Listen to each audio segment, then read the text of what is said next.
Okay, good Saturday evening, ladies and gentlemen. Welcome to the finale of Season 2 of the Do It Big Invitationals, the big finals, as we have titled it. Very inventive, I know. It will be Andyland versus Team Strag tonight. Everything on the line as they compete for the title of Do It Big champions and their share of $200 of RP. So it should be a lot of fun. It will be a best of five. So we'll get that going shortly. And we're going to talk about the teams. We're going to talk about the stakes. We're going to talk about some fun activities we have planned throughout the night as well. Basically just marble races, but it'll be a chance for you, the viewers, to earn some nice RP just for tuning in. So get ready for that. Okay, so I'm going to check in with both teams and kind of see what the deal is, and then we're going to see if we have to wait for a little bit because it sounds like we might have a bit of a delay. So I'll be right back. Hello, hello, hello. Yo. Hey, Hello. How's it going? Going. How are you? It's good. It's good. I'm excited. You guys have side selection, so do you guys know what side you guys want for game one? I want blue. Blue. Blue? Okay. And I think there might be a bit of a delay from Strag, so business as usual for them. So just kind of keep that in mind. I'll keep you guys posted. All right, sounds good. Yeah. Right now. Oh, we should put Senna. Senna's Hello, hello, here, hello, hello, right? hello, hello, hello. Hey. Yo, Yo, so how's it going? How's the updates looking? It's so Uh, Nox working on his sound. Oh no, I'm good now. I'm good now. My you're sound's good now? Okay. Roman, I think is gonna drive home because I think the download would take too long or something. But he's gonna need at least like 10 minutes. So Kato's going back to his place. Yes, Okay, that's my understanding of things right now. got it. Yeah, Oh, our classic bad. classic Yeah, straggler our way. bad, dude. We're giving you a little Yeah. extra work. Make a pregame show out of it, though. You know, Yeah. it's Oh yeah, no, we can definitely make a pregame show out of it. yeah, our bad though. Sorry, dude. It is Thanks for what it is. No, no, understanding. you're good, you're good, you're good. As long as you don't do it in the game, we should be fine. Oh God, not pop Absolutely. off. You know it. You know it. Okay, so a bit of technical delays as is Team Strag's agenda. We're gonna push back our start time by roughly 10 minutes, seeing as we are potentially looking at a 5-game series. I hope you guys are ready for a long, exciting night of League of Legends action. I would advise that you all go get your various assorted snacks, put some popcorn in the microwave, make a boba run like I just did, because it's gonna be lit. Alright, gonna be joined on the casting desk today by my friends Pizza. Hello, Pizza. Hello. Tiggy Hello. and Zen Zen. Welcome, Hello, welcome hello. to the Do It Big cast. So, hopefully, we get all of our various fan clubs in here as well. I wonder if we have a representative from the Pop Hop Ha Pussy Posse here already. We should have our share of Strag Hags as well. Um, you know, as this season has gone on, plenty of time for our audience to pick their favorite players, and so, should be a lot of fun. As we count down the delay here, just a reminder for the viewers. So make sure that you guys are here because throughout the broadcast, because we will be having marble races to give away RP throughout the night. We will have a total of 3 races today. After each game, that brings it to like a new point. So like the first team to 1 win will start a marble race. The first team to 2 wins will start another marble race, and then once the series ends, we'll have our third and final marble race. So it should be a lot of fun. Um, Yeah. Maybe we'll have Who a made marble race right now. the posters for Oh, these Charles, games dude. for Yeah, the Charles is trail? on point with the pregame hype stuff. Yeah, these are fire. Yeah. Charles is a master photoshopper. So, if you guys are in need of some graphical design, holla at your boy. How are you guys doing I tonight? realized Philip was such a big fan of Graves, but apparently going by the last game I seen him play and this graphic. I think Apparently, also part of it is like, we wanted all blue champions, so I guess Praetorian Graves kind of fits that, but yeah. yeah. But wait, he's just completely sober now. Close Yeah, it enough. could have been better to go with a Professor Graves, but you know what? It's just some creative liberties, okay? The man is a It's a cool designer at skin. Facebook. Clearly, he knows what he's doing. It's a cool skin, and I say that as a Graves hater. Dude, Battle Professor is where it's at, though. Yeah. You run around with a stack of books. It's the best. Pool Party's not too far behind either. I'm excited for some close games this series. I really hope Hopefully, so. a best of 5 at least delivers some back and forth action. Oh yeah, also, if we do go to 5 games, we do have the stipulation that we will do the old OGN Game 5, so both teams will go into a blind pick scenario. Oh, So, baby. I really hope we get a Game 5 here, and we get to see 2 Shens. WTF 2 Shens? WTF. I think 2 more Shens. realistically, 2 Seraphines. True. They just all K-pop concert each other. 2 Seraphines, 2 Hecarims. Oh man. 2 Kaisas.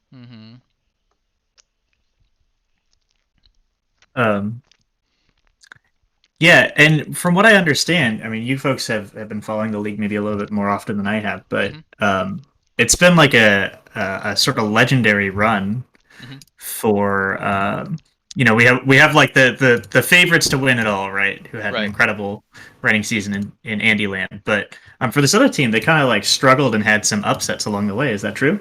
Yeah. So we'll get to talking about that. Let's do it right now. Yeah. So Andyland, as you mentioned, having a pretty clear, pretty clean season up until this point. Were by far the top dogs in the regular season. Ended up going 11-3 in the double round robin, and took down their semifinal opponents in 2 games. Whereas Team Strag have very much had a up and down season. Their first win came in their 5th game, but it came against Andyland, who were up until that point undefeated. So the winless team handed the undefeated team their first loss. But after that, they were still kind of on a bit of a downward spiral, and then it literally came down to the last game of this last day of the season, and they needed to win both of their games, and they also needed to win one of those games faster than the other team had beaten them in the first round robin, so they owned the tiebreaker on game time.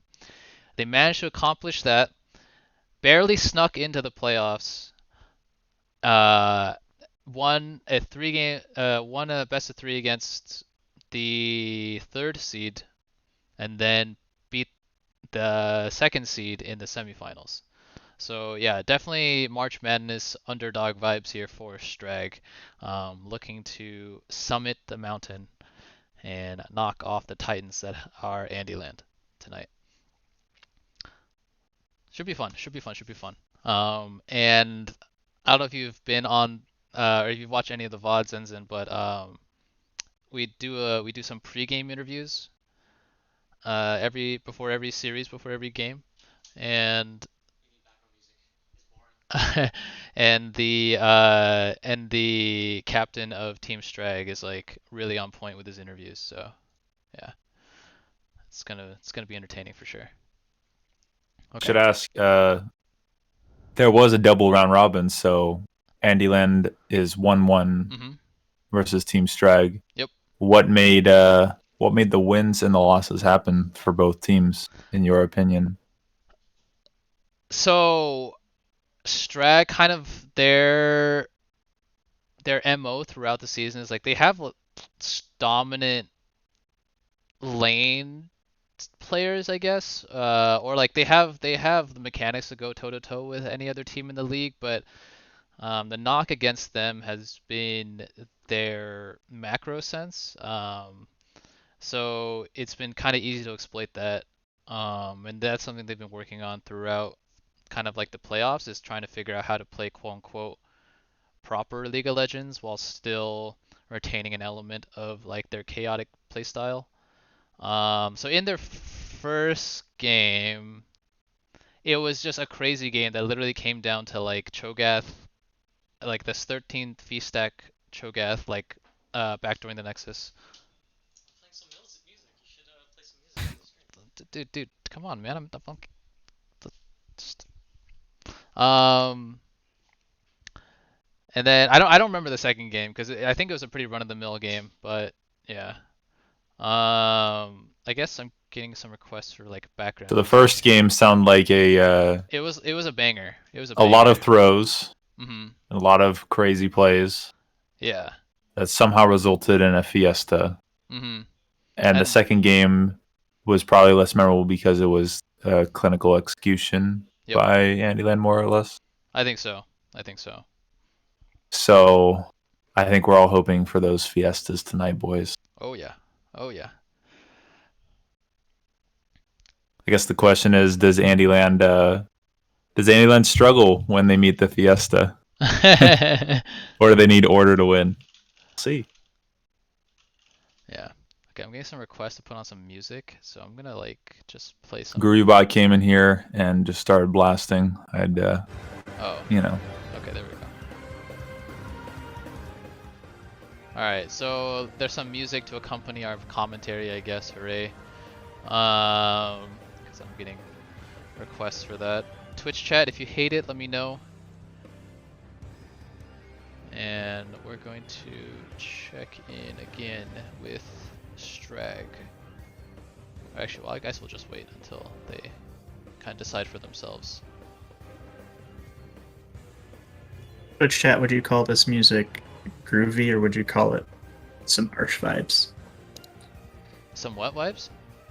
Some harsh vibes. Harsh vibes? Yeah. Harsh. This is like probably some Final Fantasy or like Super Smash Brothers music. True. I was just playing Super Smash before this actually, so I'm down for it. Yeah, I was just playing Hearthstone. Are you legend yet? No, I'm Dad Legend. Dad legend.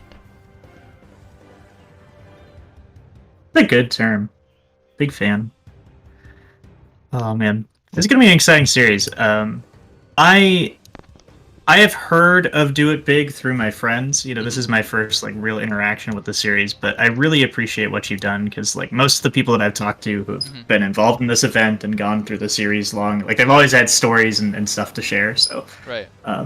You know, it's a cool thing, and it's really cool to like be a part of the culmination of the really long run of events. Yeah. It's definitely been an experience. So do you know anything about kind of like the background of, or like kind of like how this got started? No, but I mean, I imagine that we might have some fresh viewers who could go with some info. Right. So, flashback to like December of 2020. And so our friend group here, it was much smaller than what it is now, but we were playing a good amount of in-houses. And so, do you know Mr. Chunks? If you know Joshi, you might know Mr. Chunks. Yeah. I've played Clash with him a couple times. Okay, yeah. So he was like, "Yo, Roger, what if we just like started our own like in-house league?" And I was like, "Okay, say less." And literally the next time I talked to him, I had like 20 people ready to go.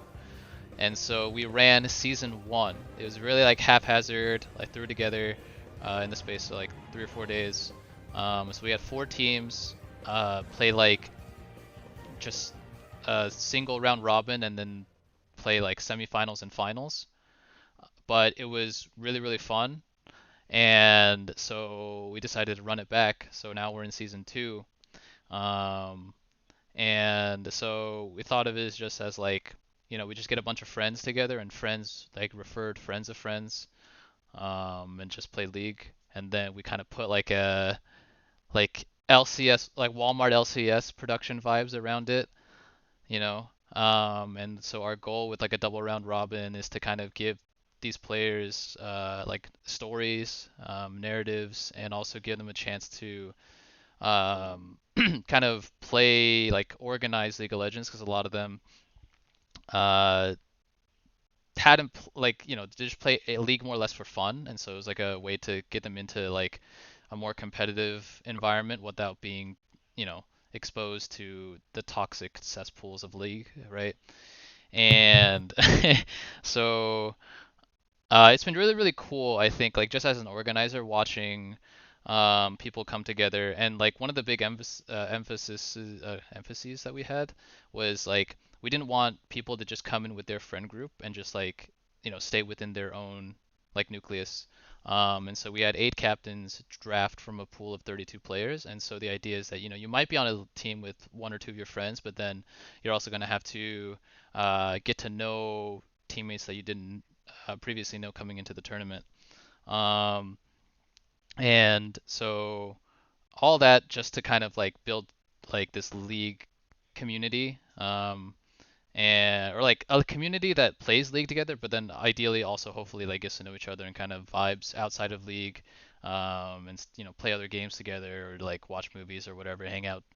And so it's been really, really cool, again, just like watching people form relationships in and out of the game. And so that's kind of where we're at now. Excuse me. So. I think someone in the chat is asking for a volume fix. Just Oh, okay. might want to do a little bit of mic checking. Okay. Mic check 1 2. Who is too loud and others too low? I know usually I'm too loud because my mic is too good. Too good. All right, this is pizza testing. 1 2 3 testing. Testing. The deep voice dude is too loud. All right, Tiggy, I'm turning you down. Me. Kekdub. What about Zane, do I have to turn you up a little bit? Let's check out. Testing. Hope you all can hear me. We're hanging out. Having a good time. Alright, Twitch chat, let me know. Alright, Zerzia, let me know. I turned Zane up a little bit. I turned Tiggy down a little bit. You also heard pizza. Is this good for you, Twitch chat? Is my sultry voice in appropriate volume? Can I go louder? Ooh. I can put the mic closer to my mouth and talk at a louder volume. How about that? Okay. The main dude asking is too low. Oh, so I wasn't the deep voice dude. Sag. Wait, you were, right? This is Tiggy. Let me know if my volume's good. Okay. We might do alright, hold on. Let me check in with Strag. And if it ends up being that we need another like 5 minutes, we're just gonna do a marble race, I think. Let's go. Hello. Do we have an ETA? Hi there. Now, so I don't think he's gonna respond to us while he's driving. Okay. I don't know how. Well, you don't know how far you live. I have no idea. Okay. You think it'd be like 5 minutes around? I would tell you I would yes. say 10, just in case. Honestly, be lying to you. Okay. I have no. Yeah, I We have have no no idea. clue. Okay. If we're gonna be honest, like we have no idea. Okay. He said it's about a 10-minute drive, but Yeah, I just got off the phone with him. He's he's driving like as we speak. Okay. So he'll be home in like 10 minutes. Okay. Sounds good. Thanks for waiting. It's all good. If you guys want to win some RP, you guys are welcome to like join the marble race I'm about to host. So. Sure. Okay. that's Cool. actually a pretty good way to do it. That's yeah. actually amazing. Pass the time. Okay. We just created an epic destroyer a couple days back, and Are you ready? I figure out We are not ready. management. Oh, We are not Okay. ready. But because we are not ready, we will instead just load up a marble race. So let's go to yours, Zenzen. I was just asking him about his World of Warcraft experience because I was looking at our shared Discord servers. Ooh. Apparently, we Oh, have something in common. Did you ask Yeah, what server I play? no. I actually play Blood DK. I played it, and then my guild was bad, and we couldn't kill Destroyer, and I was too lazy to find a new guild on Area 52. So I just stuck with my classic WoW vibes. I mean, that's how these things go, right? You go until Yeah, you fail. yeah. People couldn't manage the basic mechanics of the fight, even with a weak aura telling them what to do. So it goes. Okay, so you know, I want to give you guys more time to connect over WoW, but real quick for the viewers who have Of course, been so yeah. patient, what we're gonna do right now is we're gonna do a $5 RP giveaway. Okay, so last time Tiggy, you got to pick the map. Zane, since you are new to the cast, we'll give you the privilege of selecting our track. So if you look on the stream, there's a nice little list here. So just pick one that stands out to you. All right. Let's see here. A lot of good names for a marble track. This is exciting. Right? Let's do Devil's Chaos to Devil's start the stream Chaos. up. Okay. It's All a long right. one. Ladies and gentlemen, this is good. We need to buy some time.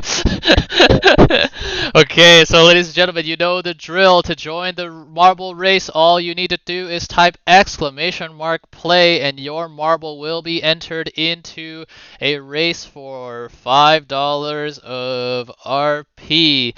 This will be the first of 4 races that we do tonight. So stick around. This is the real content, actually, to be completely honest with you. We just do like these hour-long league breaks in between the marble races. So I typed it too early, and now it won't let me type it again. Oh, I'm in there. Fuck. Hey, in there. listen, I would watch like a marble commentator. In fact, I do watch a marble commentator on YouTube pretty regularly. Yeah. So listen, it's good content. What do they give away? Is it like money, or like do they do like dares or something, or like what do they do with marbles? I'm gonna have to find the name of the YouTube channel, but they have like this whole like team system, and they compete in the Marble Olympics, and so different couple of marbles represent different colored teams, and they track stats across the season for the different events that they're in. You know, the 200-meter race, the whatever. Nice. It's really good. That's hilarious. Is that what we're transitioning to? Do a big season 3? Do a big season Jill's 3. marble runs for our viewers. If I'm just gonna throw out a plug. Okay, so we'll check that out. I'm pretty good at coin flip games. So I'll have you know, I got to the semifinals of my the Rochambeau contest in college. Indeed. Okay, so we got 23 marbles loaded up. We're gonna get started here. Okay, 24. Let's go. Shout out to Kobe. All right, 10 seconds. You can still get in, ladies and gentlemen, if you haven't done so already. !play to get entered for $5 RP. Otherwise, these marbles are gonna start dropping down the pogs. Here we go. Okay. All right, let's take a look at the actual track that we will be going down. Looks like Civil Law going to come out to an early lead here. Nope. All right, so I'm going to refrain from saying too much until the track really starts going. Oh, okay, almost got slowed down by that thing. But looks like Ine and Princess Handjob going to be in the early lead, trying to drop down these holes, but trying to get stopped by these pegs.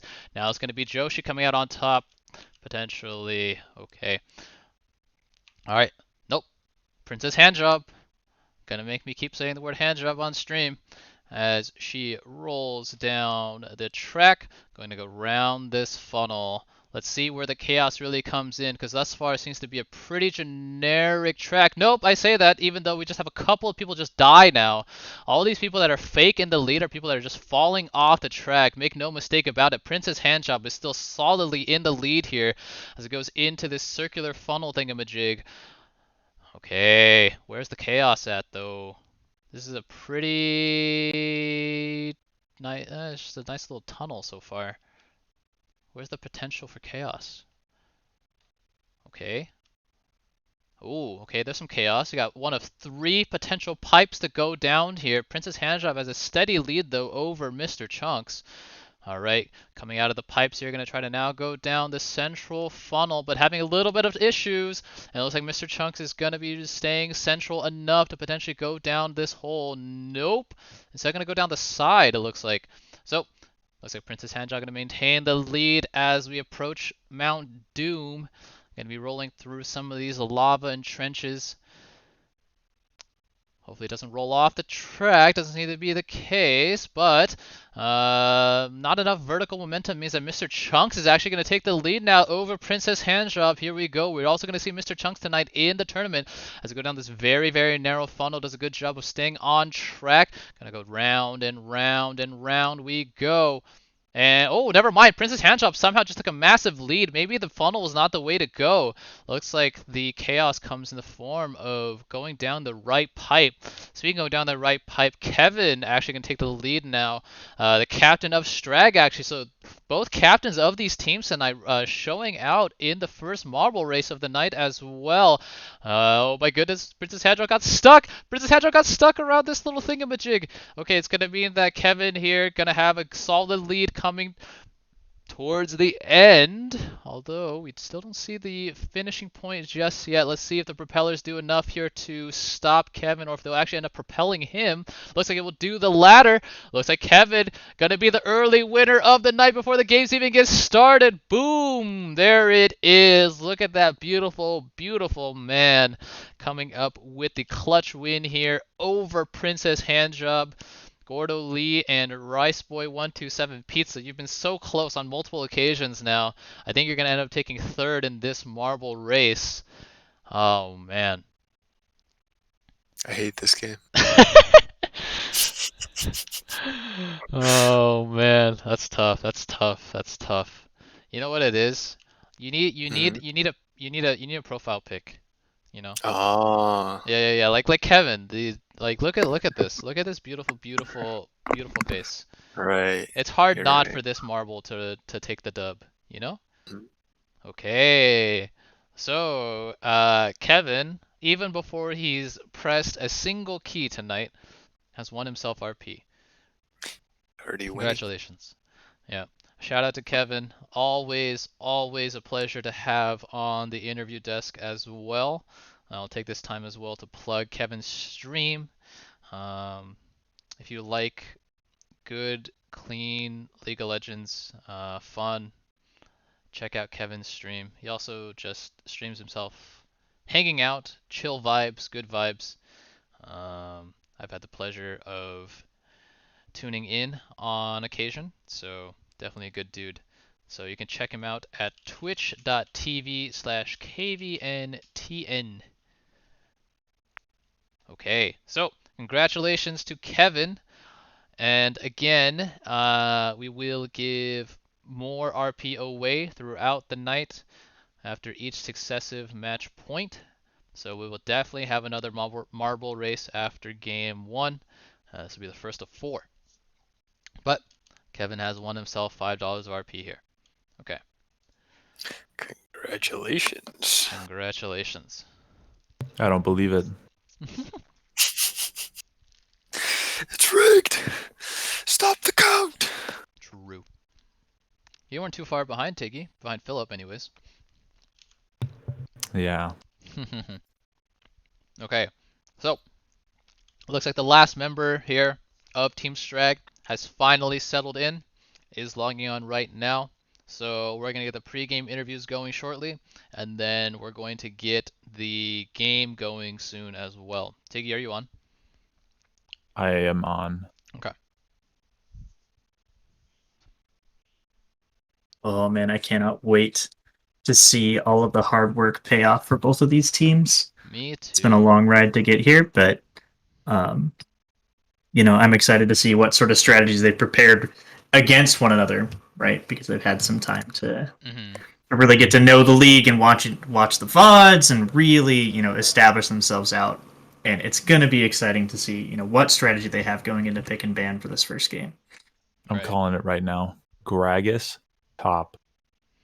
That would be fun. I don't think it's as good anymore following the nerfs, but it would be fun. So we again like to remind the viewers we have a 1.7 million mastery point Gragas on the desk, so it should give us plenty of insight into how exactly the Fat Man should be played. Speaking of, are you a fan of Gragas top pizza? That's okay. It's okay. It's alright. What would you prefer? uh, What's Gragas' best role in your opinion? Maybe support at this point. Honestly, Really? it's all he's been played in competitive. Mm. But definitely not so much carry potential in that role. True. What season did they start awarding mastery points? Was it 5? Or was it with the 3? Dude, with, that's what the I'm saying. implementation of Challenger? That's what I'm saying. Because give me those season 2 mastery points. You know what I'm saying? Yeah. That's what I've been saying. Okay. I only have 600k on my main.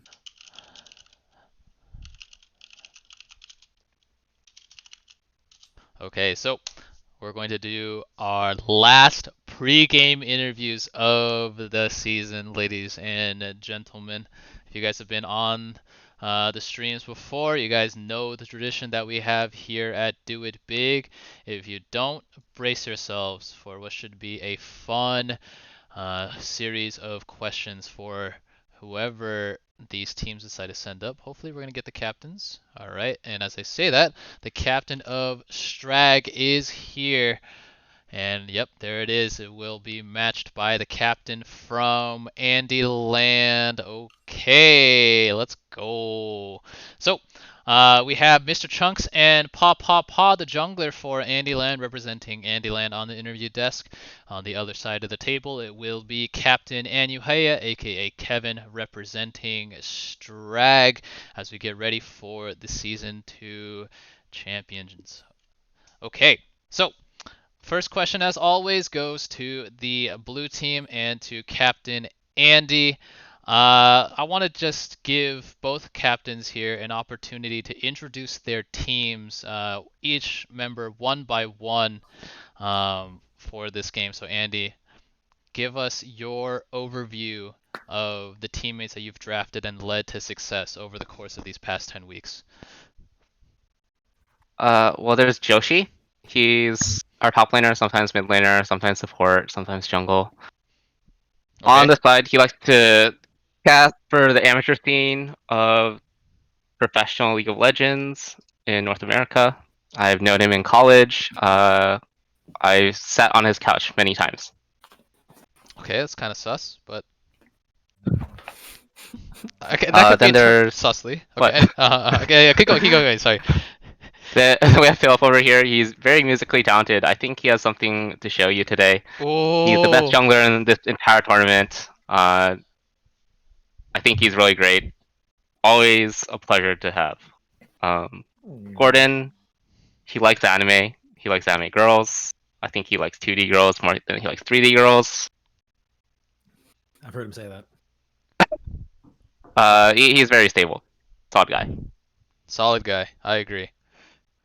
And then we have Francis. Francis is willing to do whatever it takes. Okay, that also sounds sus. And yourself, Andy. We're missing one last member here. So describe yourself as a captain, or maybe as a team. What does Andyland represent? What does Andyland stand for? What we stand for, we're just a solid all-around team. I thought we'd have better competition. This was like to get all of our skills higher, but no one's really pushed us to play better. Well, you've been dodging these Suicide Squad Somebody's screams for a roasted minute, fire. so it's all good, you know. Anyways, so you kind of teased it here, but we have the jungler Pa, aka Philip, who seems to have prepared a little musical number for us. Is that true? This wasn't out of nowhere, guys. I was asked to do this. Just... Yeah. I'm gonna pretend like this was all you and not me, okay? But yeah. Okay, yeah. So I got a little league rap for you guys. Okay. Yeah. Is it like the Poke rap? Please say yes. Is it like the Poke? Yes. Yeah. Yeah. Okay. Wait, hold on. Do we need to like give you a beat, or you're going off acapella? Oh shit. Dude, it's acapella, bro. Okay. All right. I shut the fuck up. All right. Yeah. Okay. It was early in January. Roger saw me playing League. I was playing casually. Hard stuck at gold 3, but a diamond ADC. My Lilia pretty decent. I got picked by Andy. All my doubters, they are clowns. Yeah, my posse makes me proud. We don't apologize for sound. Some of us just talk too loud. But be real, we're the deal. And the Baron you might steal, but we'll follow at your heels, wipe your team and steal your grill. So keep talking, huh? We be shopping, huh? Yeah. I got the gold from dropping bodies. You lost the game by joining lobby. Don't get salty, you got body. Because from Francis up to Joshy, we the best. The best. Mic drop. Oh, shit. Let's go. Hot bars, man. That was lit. Okay, but somebody clip that. Somebody clip that. Somebody clip that. Send it to Def Jam. That's your next big artist right there. Coming off the top. That was definitely not pre-written. God damn. Okay. Damn, where's the I should have had the air horns queued up. Anyways, speaking of lit. Okay, speaking of lit interviews, though, always a good time here with Kevin, the captain of Strag. I want to give you the same honor and introduce us to Team Strag for the viewers one last time, Kevin. Of course, you already know the busy biz up in this gigarama. I'm here to give you a show. I'm here to give you a spectacle. Hello everyone, my name is Kevin, and I'm here to introduce my amazing Strag, Team Strag up in this gig. Very first off, we have the amazing LG, Mr. Alex, the most awesome top laner in all of the land. Really amazing guy. He honestly, I lost a lot of weight during quarantine. I'm a little concerned about you out there, Alex. But you know, we're gonna beef you up. We're gonna get some good. We're gonna go bar hopping. We're gonna go straight to the KBBQ place. Even though I'm vegetarian, after we win, it'll be good. It'll be a fun time. Up in the jungle, we have Mr. K Doe, Mr. Doe Man, the Doe. You know, he ain't no hoe. Honestly, really proud of my boy out there. He's swinging these axes left and right. Andyland, they always be catching these axes. Don't be surprised tonight if you see an axe or hundreds land tonight. Up in the mid lane, we got Mr. Mist Killer himself, the Noctran. Noctran Fire, because he's always bringing you that higher, that fire, that good time. Because I love Noc. He's actually a really cool time. We used to work on Facebook together. In the bot lane, Mr. ADC himself, the scholar, taking you hobags to school, Mr. Ryan. Great, awesome guy. You already know the biz. He's amazing. He's the one, for real. And of course, me, humbly introduce myself. Hello, everyone. My name is Kevin. I am Anuea. If you don't know Anuea's music, actually, she's my favorite island artist from Hawaii. She's amazing. She's awesome. I saw her in concert. And I am the support of the amazing Team Strag. And that's what it is. That's the gig. All right, let's go. So that is Team Strag, ladies and gentlemen, doing it big as usual. Would it be too much to ask you to produce a musical number on the spot, Kevin? No, I'm just kidding. So I'm not that extra, and I don't have to over exceed myself, but I can give you guys a little bit of you already know. Hold on, everyone. Hold on to your seats.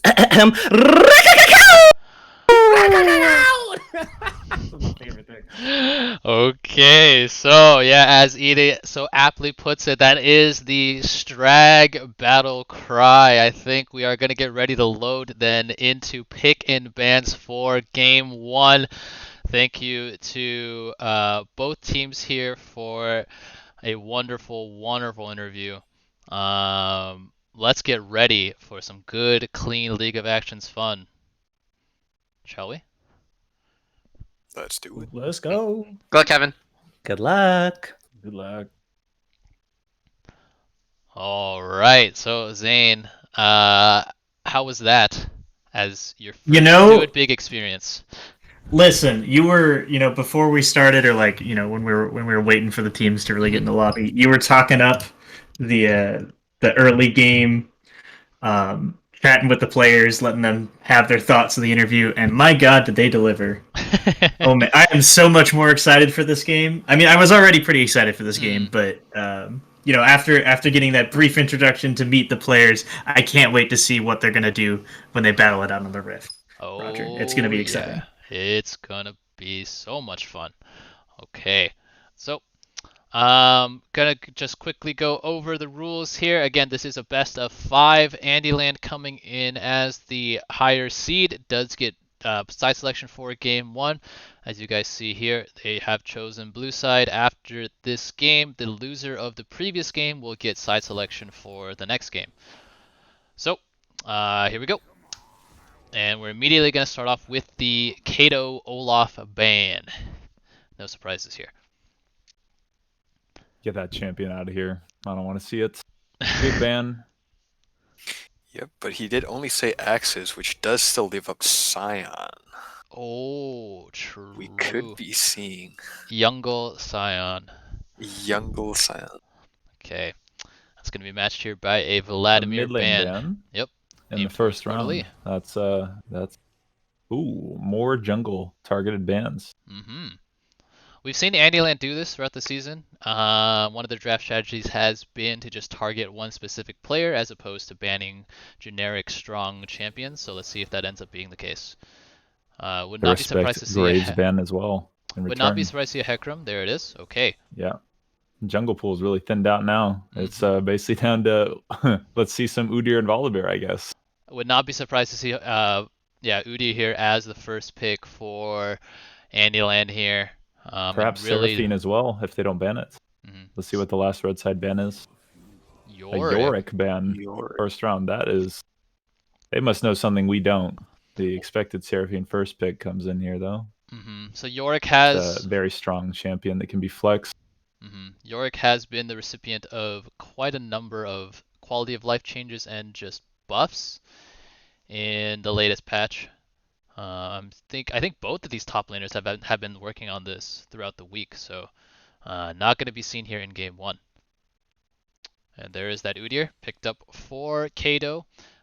Did have good success on it in their last series versus Pokecard. He played it in game 1. Alright, Malphite going to be locked in here as top lane pick, I would imagine, here for Algae. Pizza, what do you make of this early Malphite slam? Yeah, I'm not too sure about this one. We've seen extreme flexibility from Andyland, both in their laners and their champ pool, and I wouldn't be too surprised if they hit this with a counter pick. Maybe Silas. Now you have the telegraph with the early top lane pick a bit earlier than you would normally see in a draft that red side Strag wants to play weak side top and will be focusing probably on bot lane this game. Yeah, I agree with that. That's a Jinx pick into the Malphite, so very immobile, either support bot or mid bot already. Yeah, I'd like to see it'd be interesting to see a top lane. I guess they're answering the top lane pick here, but they're going to need some peel for this Jinx in the form of a Thresh or even a Tahm Kench.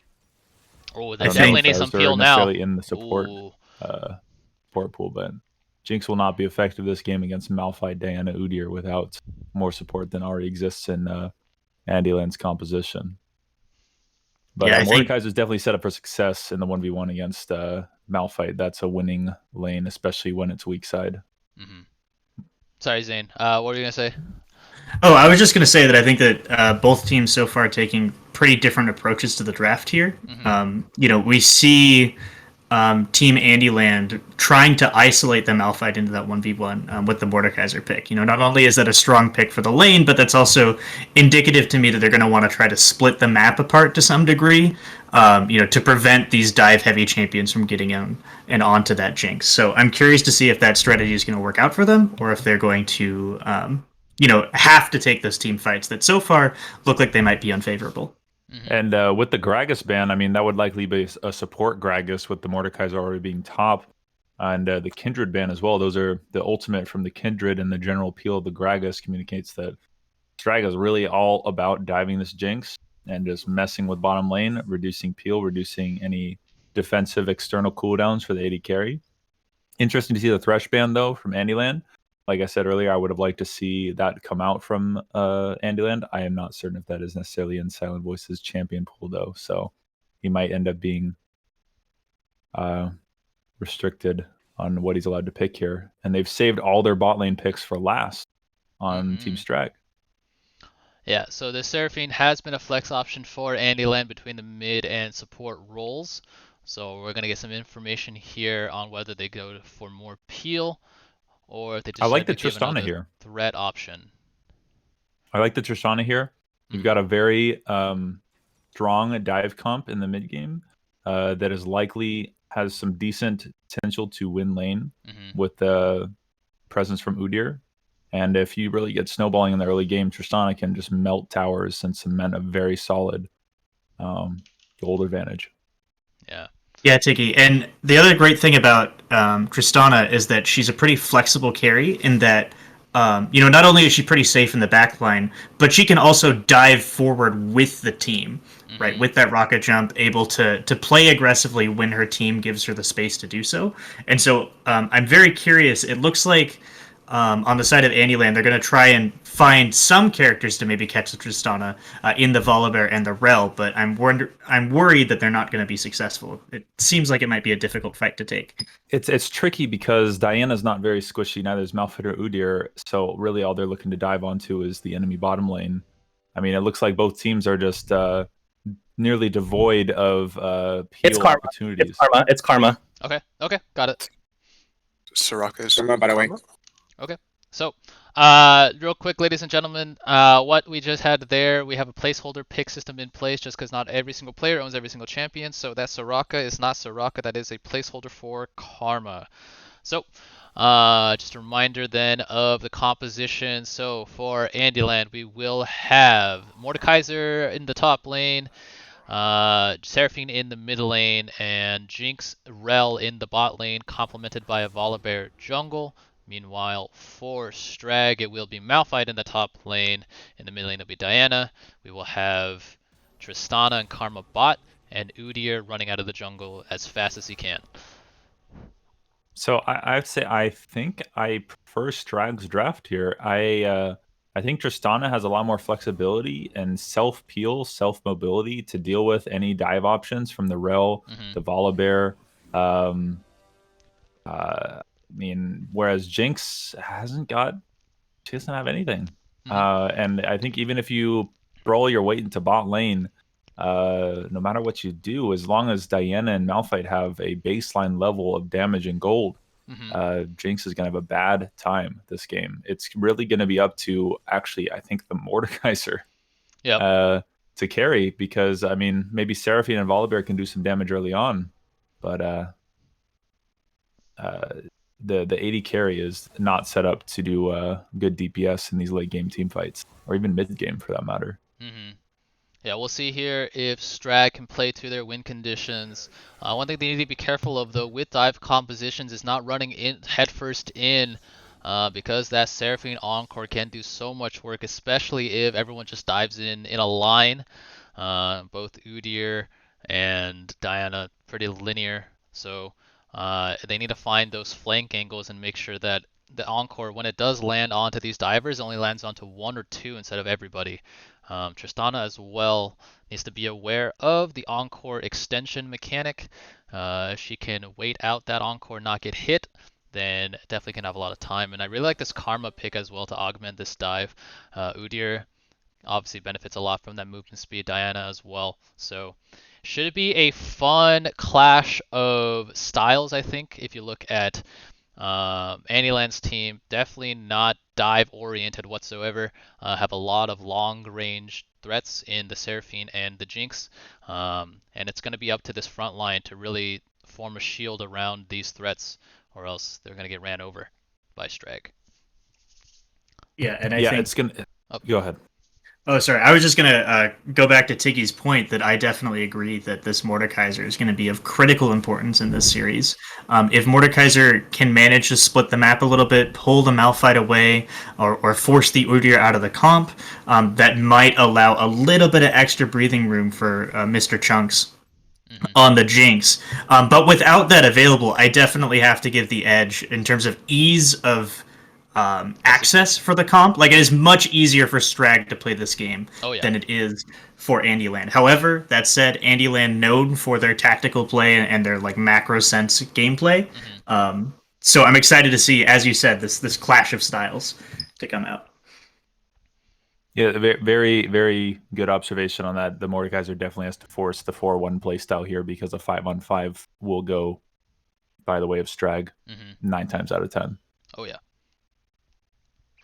All right, so Pizza, taking a look at both these compositions now, which matchup are you going to have your eye on in this early game?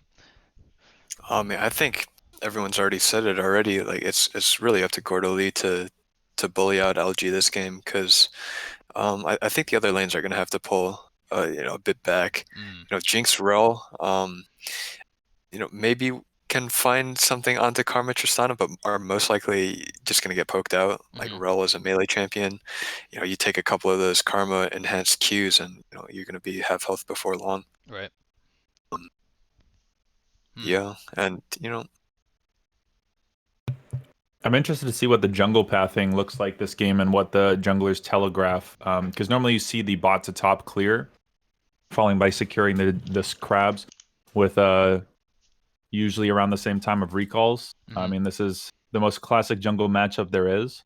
And both these junglers definitely prefer ganking the bottom lane, especially they're not really going to get much done in the top lane with the Mordekaiser versus Malphite matchup. For better or for worse, I think that probably favors the Mordekaiser if top lane is left on an island. So hopefully Gordoli can get some serious work in this 1v1 matchup, because he's going to need to really capitalize on that lane kingdom that he should have. Now, for me, if I'm looking at this game from a jungler perspective, I want, if I'm Udyr especially, I really want to look at potentially forcing Seraphine Flash early.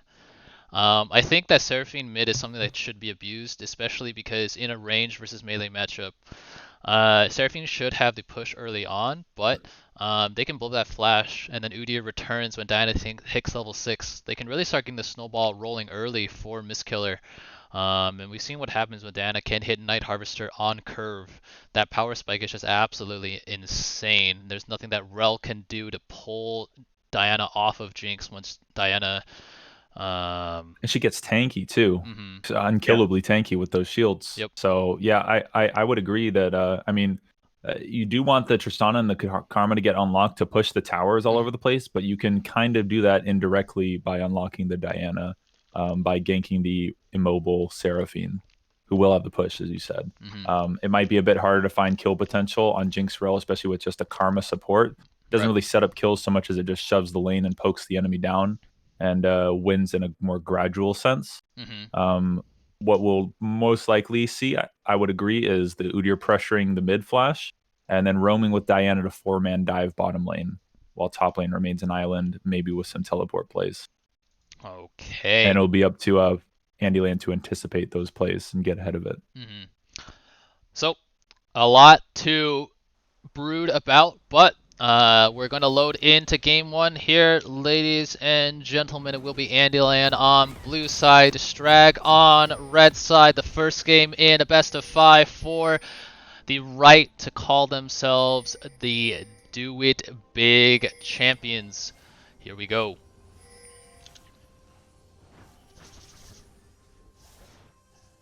Oh boy. So we see a 5-point split from Team Strag and a bot lane stack from Andyland. Yep. Likely looking to push with the maybe even the Volibear stun. We'll see, and a Mordekaiser grip. Interesting to see. We also have the exhaust on the Seraphine, probably to help out with the immense amount of dive coming from the other side. So we are running double exhaust and only one teleport actually from Gordo Lee. Yep, eyes on those exhausts. Will do a lot of work up against this Diana. Obviously, a 40% damage reduction is nothing to laugh at, but if it's not down or if Silent Voice is not on point with that, then this Diana can really pop off. But I think they were anticipating an invade there, so trying to stack for an early invade. That does not come through from Strag. After that, looks like we're going to get junglers starting on opposite sides of the map here. Which should favor Volibear. Definitely do not want to be running into Udyr in the early game, so we'll be pathing towards bot while Udyr paths top. Yeah, I'm very interested to see, as we talked about in the pregame, we talked about how Udyr has a lot of say in like sort of the direction of this map and might be looking into that mid lane. So I'm very curious to see how Papa adapts his first clear to maybe be able to either match the Udyr or if his game plan is going to be to, focus on another area on the map and make that strong instead. We've seen a resurgence in the popularity of Jungle Volibear in recent weeks. Did get some buffs 2 patches ago, and can still play that. Oh, hold on! Lots of Some rockets. Good chunk from Mr. Chunks. 3 That's rocket autos stuff. onto Anuhe here, so gotta keep an eye on that if you are Kevin. But interesting also, the Volibear took the skirmishers option as well. I guess he's realizing that he won't get much done diving with the slow onto Tristana. I think he's just counter jungled himself, leaving one small Merc Wolf alive. Yep, that is the case. You hate to see that. Maybe this is some 5-head play. We'll see. Can't get counter jungled by Udyr if you counter jungle yourself. True? True. Could also be some, first game nerves. Yeah. I think that we've all been there. This is the finals. This is after 10 weeks. These players have been working long and hard to try and, get themselves to this point, and it's a natural reaction. So, but here we see both junglers now coming up on the edge of their route. I'm curious to see where they're going to choose to go. It looks like Volibear is interested in that bottom crab. Yeah, not a lot of gank potential early on. Both the mid lane and bot lane shoved in favor of Andyland here. And Udyr, meanwhile, does get spotted by this ward of Mordekaiser before picking up this top crab. So we'll see here if Udyr decides to poke his head in, potentially will now spot that, hey, there's one little wolf here. Oh, look at that! Gonna finish this wolf. Oh, what a nice guy. Kato going to help out his fellow bear. You like to see that sportsmanship. Brother bear indeed is Udyr, if only for a quarter of the time. Meanwhile, going to be heavy trade now for Gordo Lee in the top lane. On to Malphite, going to heal up a lot of that minion damage with the second activation of his W. And now Kato is sitting up here, but will be recalling on a ward. Let's see if Gordo Lee decides to go for the interrupt. Oh. He's just wasting his time up here. Not playing too far, let him know, but also not putting himself in risk. Very smart. Yeah, I think Kato needed to just be a little bit more patient. Was aware that Volibear did start topside, so if he had camped out for another 10 seconds, would have been able to counter jungle away that Gromp, and that would have been an early game pathing win for the Udyr. But as it stands, it's going to mean that both junglers are on relatively even. Oh, hold on, getting potential first blood as Mordekaiser flashes in. One more Q will be enough, but both flashes have already been expended. Volibear is coming in as well with the Predator. Gonna flash in now, and just one little bear slap enough to pick up first blood. So Paw gonna be first on the board in this series. Hold on, the action doesn't stop. That's exactly stop. what you need to see. But here we go. Alright, in the bot lane, Rel gonna crash down on top of Anuhea here, but now gonna be stuck in the thick of it. A lot of minions pushing down onto both carries here. It looks like end of the day, no one's gonna die just yet, but exhaust was expended here by both supports. I'd say I think. Ooh, now Rel gonna jump in and eat the explosive shot. Alright, not gonna be enough here, I don't think. Nope. Oh, that would have been close. Flash now going to be forced by Silent Voice as well, so ends up being a summoner advantage for the bot lane of Team Strag. And now with Udyr on the reset, this first dragon looks to fall for Strag as well. I'm not necessarily sure if I agree with the all-in. I mean, you can tell this benefits Strag whenever the all-in fails with the relatively... They generally have better range and better poke. And when your all-in fails, I mean, all you have is kill potential. You don't really have the whittle down potential. They get the push. The AD carry is missing this crashing wave. It's Hold on, gonna be a potential fight here. ideal. Udyr walking in, gonna be put into the death realm by the newly level 6 Mordekaiser. Now actually want to walk into the hook as well, trying to put the moves on. Udyr gonna get snared up, and now the Encore gonna not land, but it will be Malphite walking in, and a 3v1 scenario should go down here. Gonna land the 3-man Malphite ulti just for show. Mordekaiser now 1-0-1, able to pick up that kill. Good play by Andyland here. That was actually really unfortunate by Gordo Lee there. The hook actually pulled him over the wall, and it caused him to miss the Q. The Moonfall did not land from Diana. Use the R before the E there, so Paw will be able to just walk out of the jungle there. A little bit of nerves, I think. The R before the E means that the Moonfall pull did not come through. Meanwhile, in the bot lane, Tristana gonna jump in on Jinx 1v2. Gonna take a little bit more damage than she dished out there, but there is an Udyr hanging around in the bot side for Strag. Let's see if they decide to pay a visit. I would like to see the Udyr and the Karma path bot here. Unfortunately, the ward comes out from Mr. Chunks, so Gang Attempt will likely fail here. Realize the incoming potential gank by respecting the Karma posture. Yeah. So, you guys talked about it pre-game, but this Mordekaiser has been the star of the show thus far for Andyland. Now 1-0-1. It's going to mean that Malphite is not going to be very comfortable up in this top lane. Ooh, well, though, Kato going to walk into Mr. Chunks, and Mr. Chunks going to be forced to flash out there. Good presence here by the Udyr, but now going to be recalling on top of a ward. I don't know about this one. We're now going to go in, no flash, remember, on Rel, but now going to walk into the Chompers, going to get immediately jumped in by the, now the Diana going to teleport in, though, to pick up the return kill, and no flash, remember, Rel going to get taken down here by the explosive charge. There it is, good teleport coming in from Misko to pick that one up. Means that ends up being a 2-for-1 trade in favor of Strag, and they are now on the board. Oh, there's the teleport difference in the middle lane. Diana just R'd for fun. I think. Hey. Recall. Oh, the cancel. Alright. There's no way. Mr. Chunks, you don't have flash. You can't do this. What? Oh! Just thought I'm gonna dive in with the shot. Oh, actually, that was almost really, really nice. I think the Scholar are confident with the heal, with the shield from the Karma to take that fight, even starting out with the lower HP. Ends up almost killing Jinx, but not enough burst just yet in this kit for the Scholar. As it stands, though, should be able to pick up a turret here. And this Volibear, oh my god, almost ended up picking up Anumea here. But, okay, are we good? Are we good? I think we're good. I think we're good. I just have to give so much credit to Team Strag here because they have done a very good job of identifying the strengths of their comp and what they need to accomplish in order to win this game. Top lane is already not going great for them. Gordo Lee already has a pretty solid advantage up about 14 CS and a couple of kills and assists. And so at that point, you have to target that bottom lane down. You have to make use of your 4-man stack and get them ahead. And we just saw they're able to execute and get generate some of that lead back. Yeah, this has been a signature play of Strag throughout the season. They love to use these teleports to force 4 or even Here we have a 5-man gank parties. coming in on the top lane with the blast cone from Udyr. Okay, I don't know about this one. Okay, gonna find the bear stance. Auto gonna be followed up by the unstoppable force, and let's see. It looks like it's Udyr gonna be put in death realm, but actually Udyr gonna have a lot of damage here. Okay, just barely gets under the safety of that tier 1 turret, but that death realm used defensively. No expended. Yeah. That being said, ult for ult, I think that favors Mordekaiser.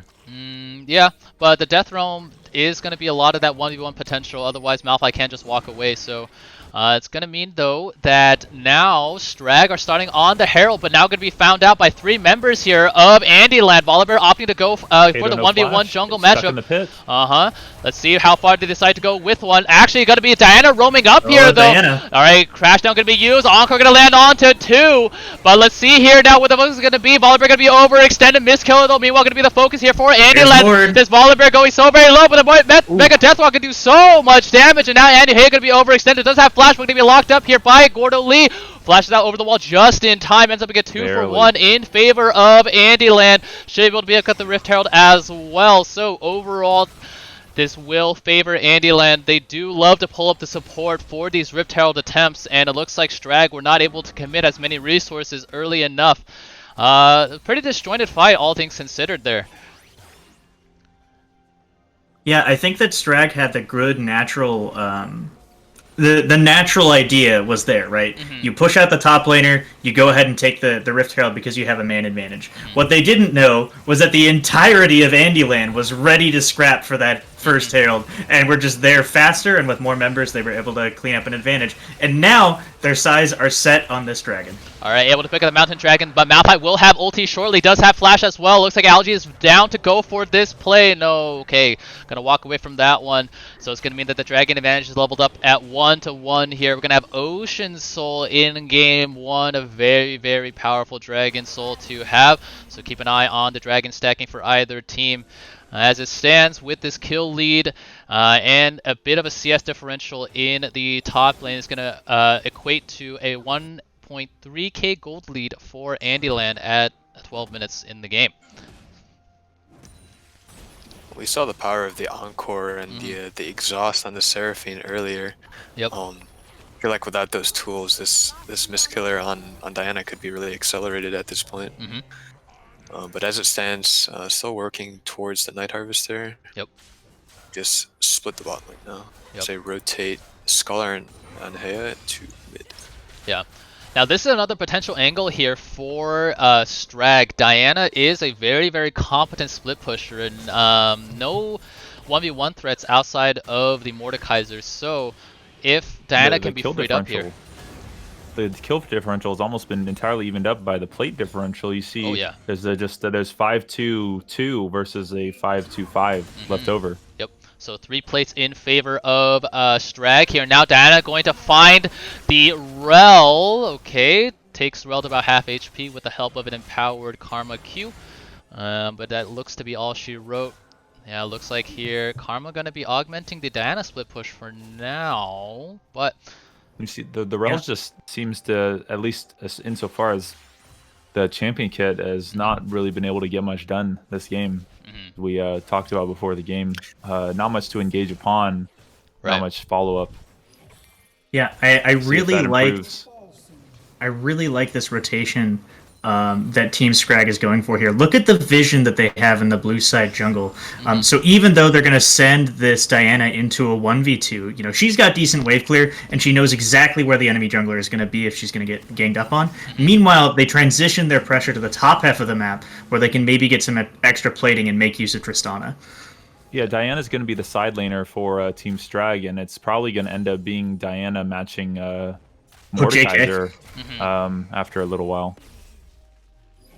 And Caster's Curse, they immediately send Diana back to recall Tristana bottom. But hey, you know, it was a cool thing that they did for 30 seconds, and I really appreciate it. You know, that's some big thinking to maximize the gold value that you're getting out of your team. All right. Well, I think that was the right play, but also here Diana recognizing that she has enough gold now for the Night Harvester. Gonna get that ASAP. Let's see if they can find those multi-man moonfalls here in the mid game if they can, even through exhaust. Gonna be doing so much damage to Andyland. But take note that Diana's also TP picked up is the gonna be stopwatch channel for the bot ensuing lane. oh, Twitch here fight. we go. be Miss Killer Miss in the Killer bot lane. Here looking we for go. flank. Jinx can immediately Jinx flash, but not has flash far flank. enough. The exhaust does get used to try to mitigate that damage. A couple more autos. This was a shot. Crescent Blade gonna land, and now Mordekaiser gonna teleport down. They're gonna immediately try to put Miss Killer in the death realm, but Miss Killer crucially did by stopwatch. Now gonna be a teleport coming in from Malphite as well. Mordekaiser gonna put Malphite in death realm actually. Malphite gonna try to walk this one out.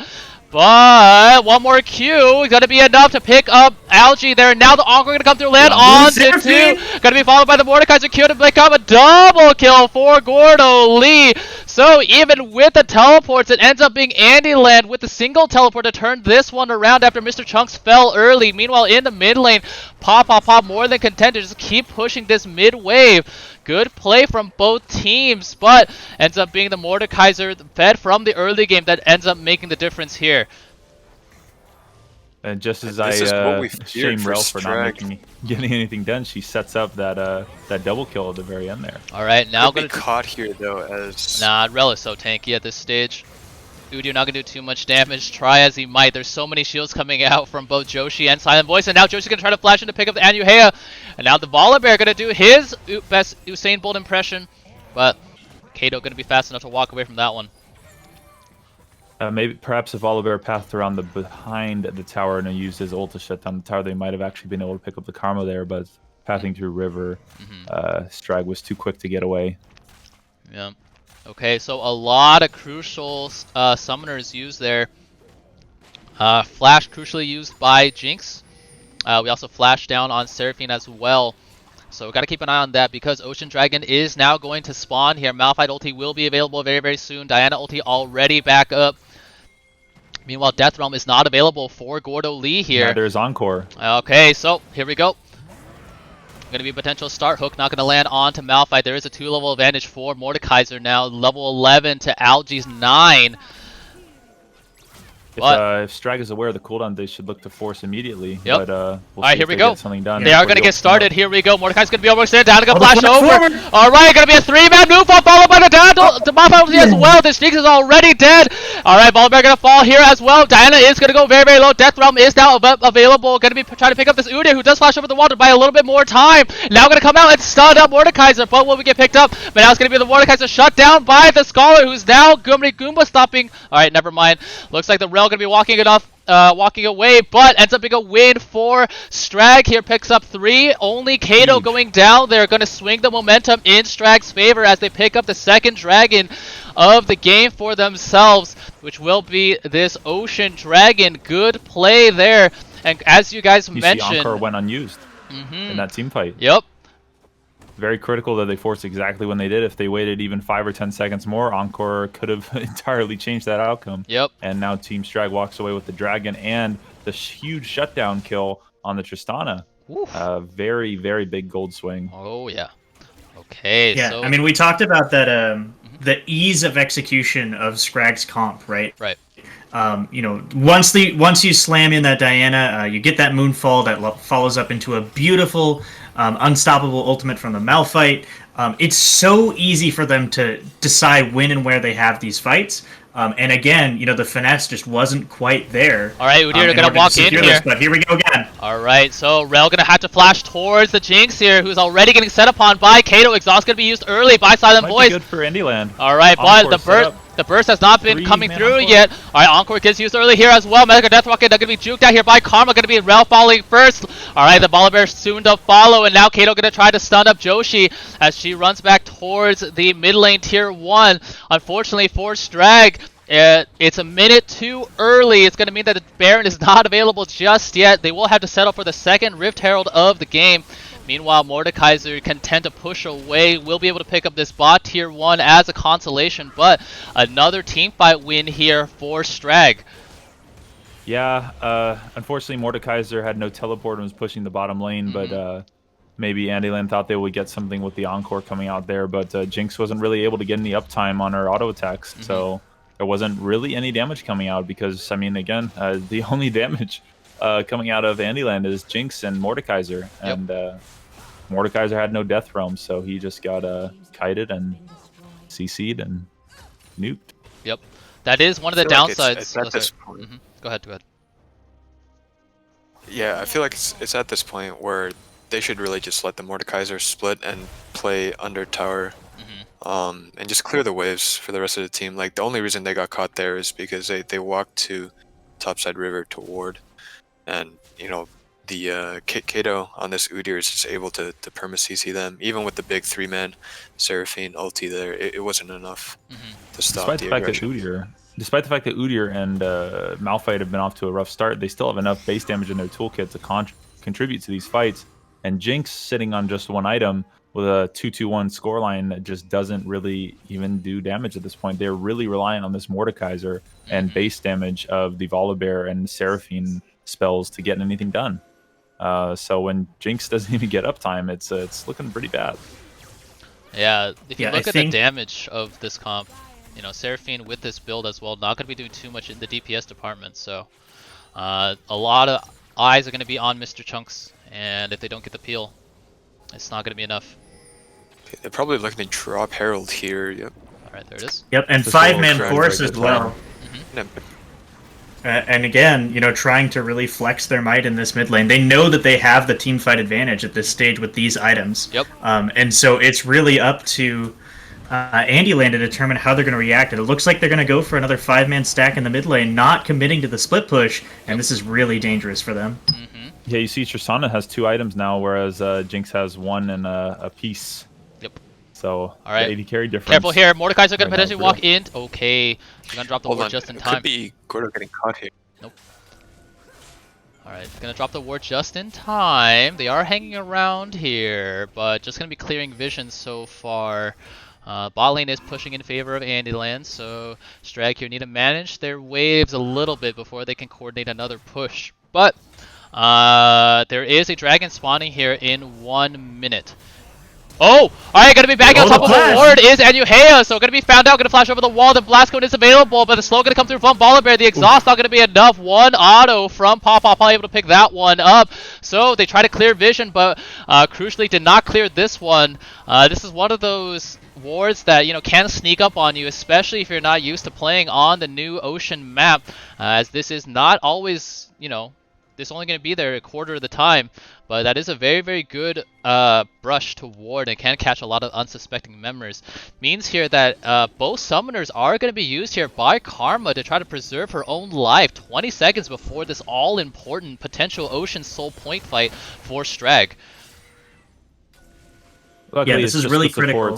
Cooldowns, but it is something, and a very good awareness by Pawpaw to look for that play. Yep. Anahea still almost gets out with his life, but I mean, they do pick up Anahea in the end, but like they lose Volibear Flash as well as his ultimate just before this dragon, so I'm not exactly sure that was worth it. Yep. Now they're all standing on top of each other, and it's making me really nervous. Oh, Karma's gonna walk in, though, getting hooked by Mordekaiser again. I think that Anuhea's gonna fall again. Mega Death Rocket. Oh, not gonna be enough, courtesy of the Karma Shield. Alright, gonna be Malphite being put into Death Realm relatively early on in the fight.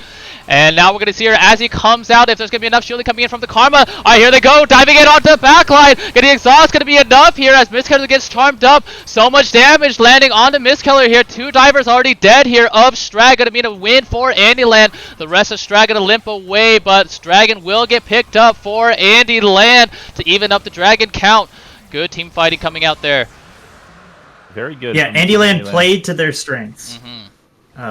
They absolutely played to their strengths there, because the one thing that you do not want to get is get wombo comboed, as they have seen in the past, you know, with the Malphite followed up by the Diana. So what do? They split the team in half, and that allows them the opportunity to take a fight that's favorable, because with Seraphine healing, I mean, you can take a little bit of burst damage from an Udyr and survive, and if you can do that, and unlock the Jinx, you're going to be way more successful. Alright, eyes on TP here. Both TPs available for Strag, and the ward is down. Here they go. Baron down to about 3k, 2k.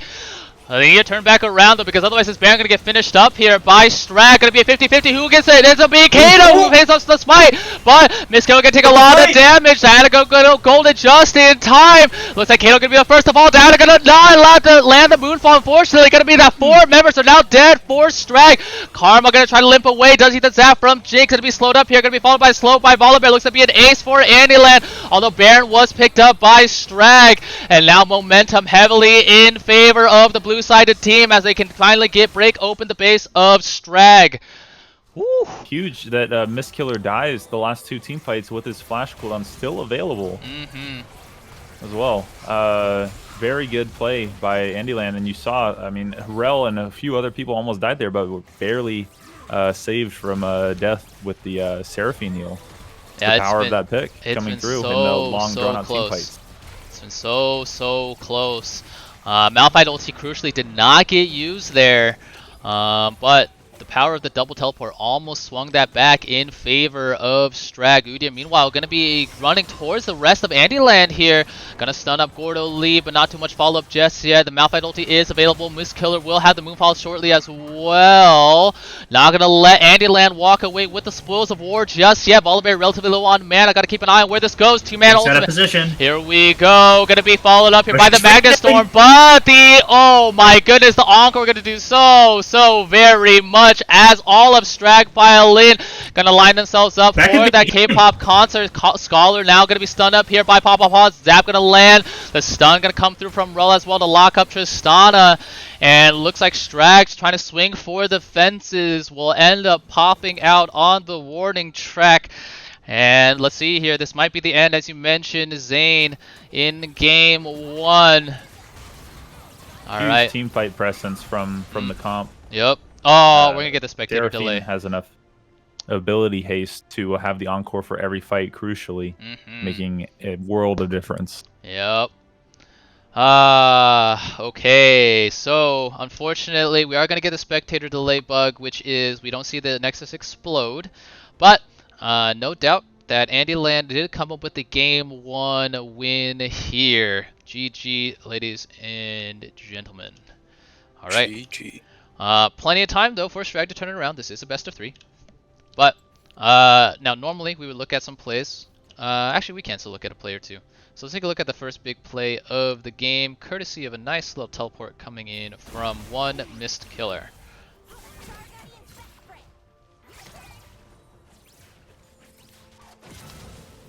I think this is a teleport coming in. There it is.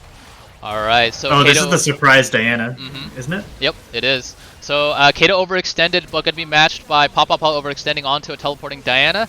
Means that Tristana able to get a kill onto Rel there.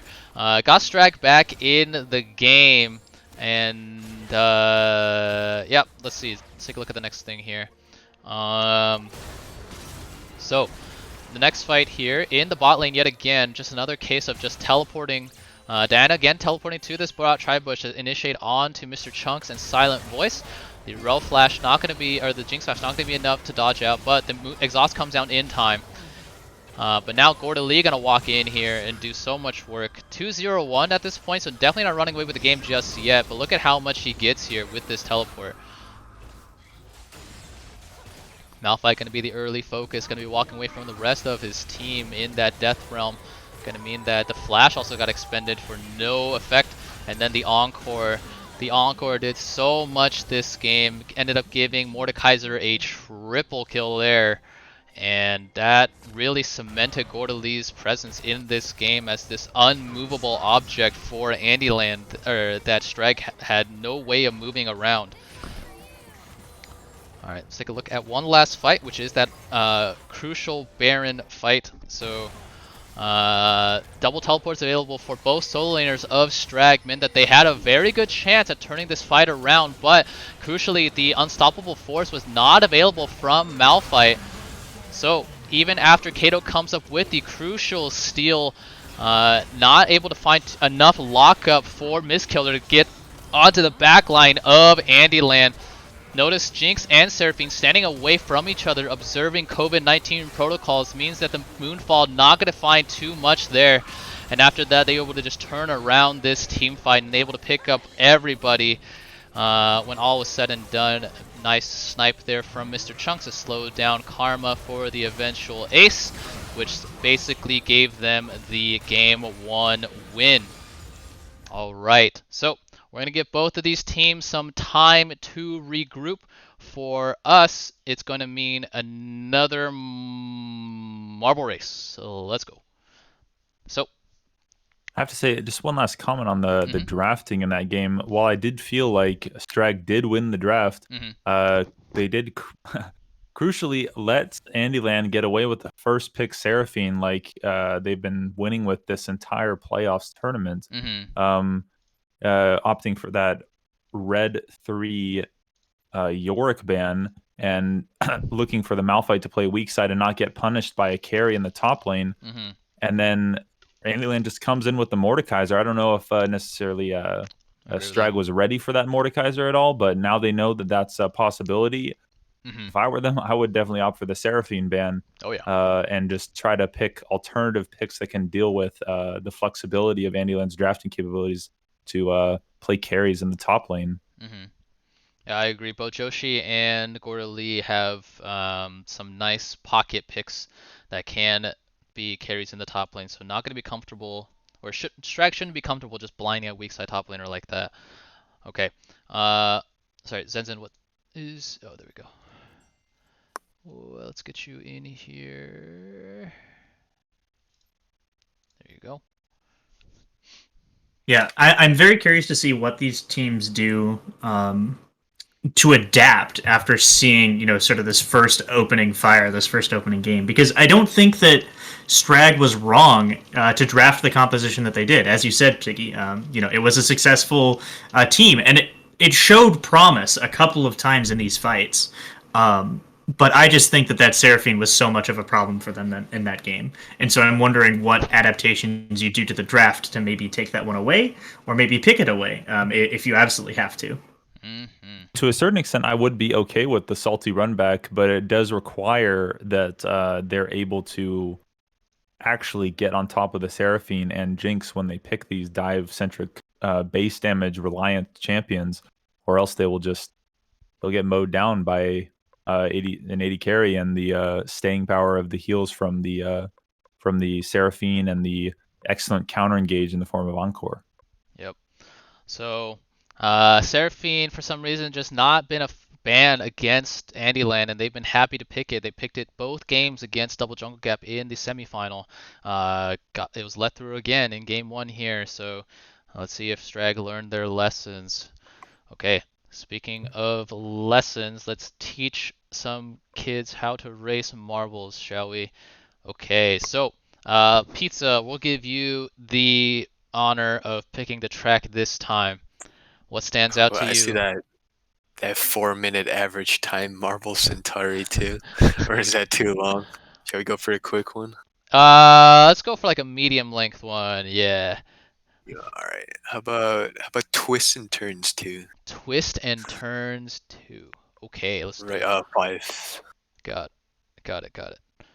Okay, ladies and gentlemen, you know the drill, or if you don't, just type !play and your marble will be entered into this marble race. This will be for another $5 of RP. The RP rewards will scale up throughout the night, but for now, just another $5 of RP if your marble ends up being the first one down the track. So, all you need to do to enter is type !play.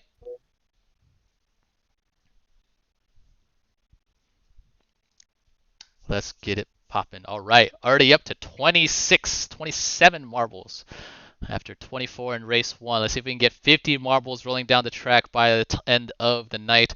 If you guys like what you saw in game 1, if you guys like this marble racing content, tell your friends, tell your family to come through. It is a good time over here at Do It Big. I think Hello? Tiggy, did you just cut out? Uh-oh. Nicky, no! Hello. Oh, yep. You think... Welcome back. People are clamoring for their points. Oh, shoot. That's right. So, Andyland here going to come out with a game 1 win. They were the underdogs in the betting, actually. They were 36-64, so about 1 to 2 underdogs in game 1. Means that Jeff Pog player and 5 others going to walk away with a nice chunk of channel points there. Okay, so here we go. Last 10 seconds to join the marble race. 31 entrants so far. All right, 4 seconds, 3 seconds.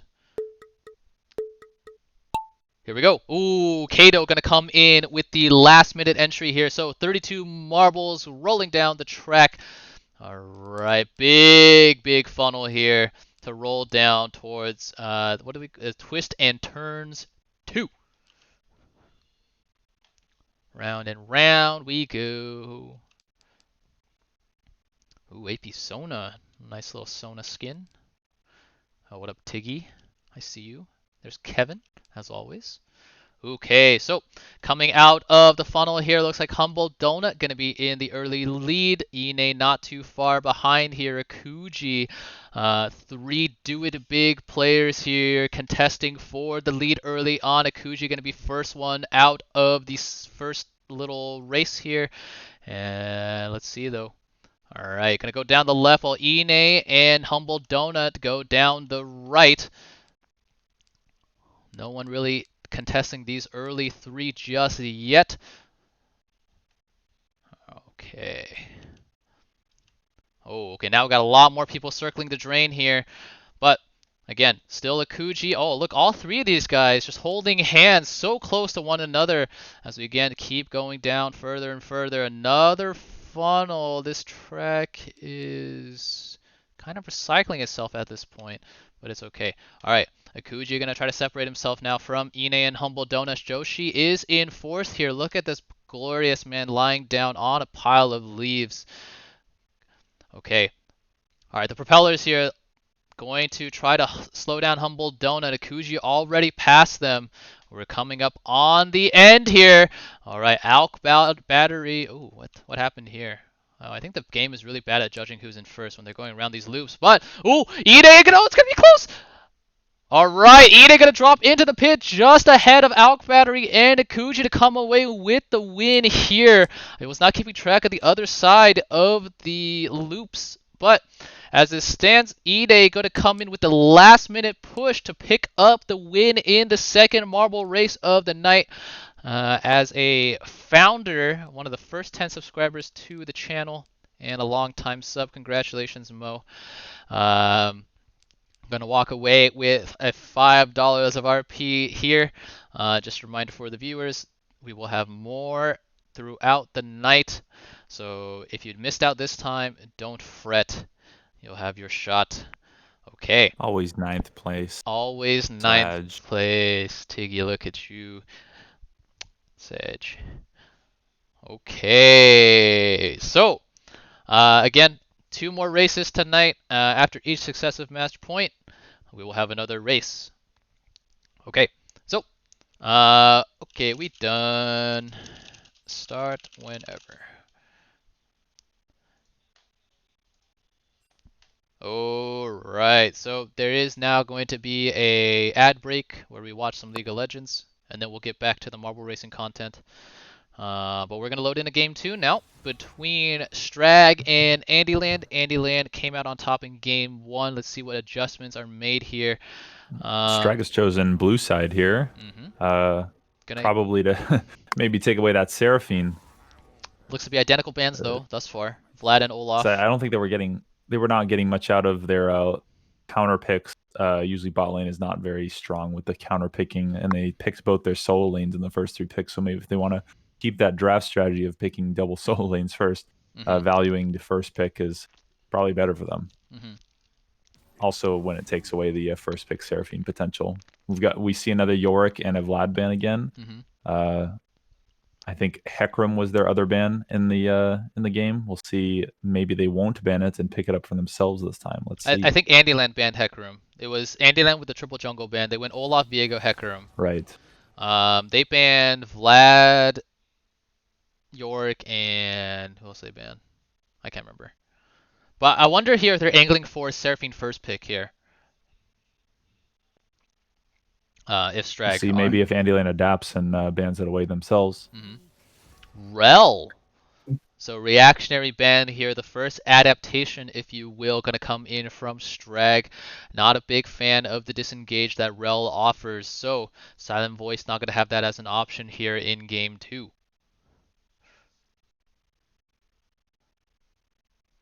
Yeah, I'm very curious. I mean, that Rel was instrumental to the defense of Andyland in that last game, just providing that extra, stuns immediately after the Malphite would jump in and the Diana. So I guess that they really didn't like that. And there we go. The Seraphine picked away in game number 2. Yep. I don't know if maybe Miss Killer has an insane Cassiopeia, but to ban that instead of maybe they just want to force the Seraphine and they have some counter plan, but I have a hard time imagining that letting Seraphine go untouched on the first pick is going to go unpunished. We'll see what their strategy is. Yeah, it's First, going to mean they have the hard engage from Hecarim. Yep. Like to see it. 2 power junglers are available. Both Hecarim and Udyr have been a staple of solo queue and competitive play. Both are options here for both teams. So Andyland will get their first pick, and they go with the Hecarim here in the hands of Pa. Let's see if this Hecarim ends up stampeding his way through the game, or if he ends up taking some frequent trips to the glue factory. Jinx will be picked up here as well for Mr. Chunks. Was a decent game for Jinx after a rough early game, able to get the peel necessary for Jinx to really pop off. And now we'll see how Strag decide to go with... Ooh. Fiddlesticks. This is getting spicy.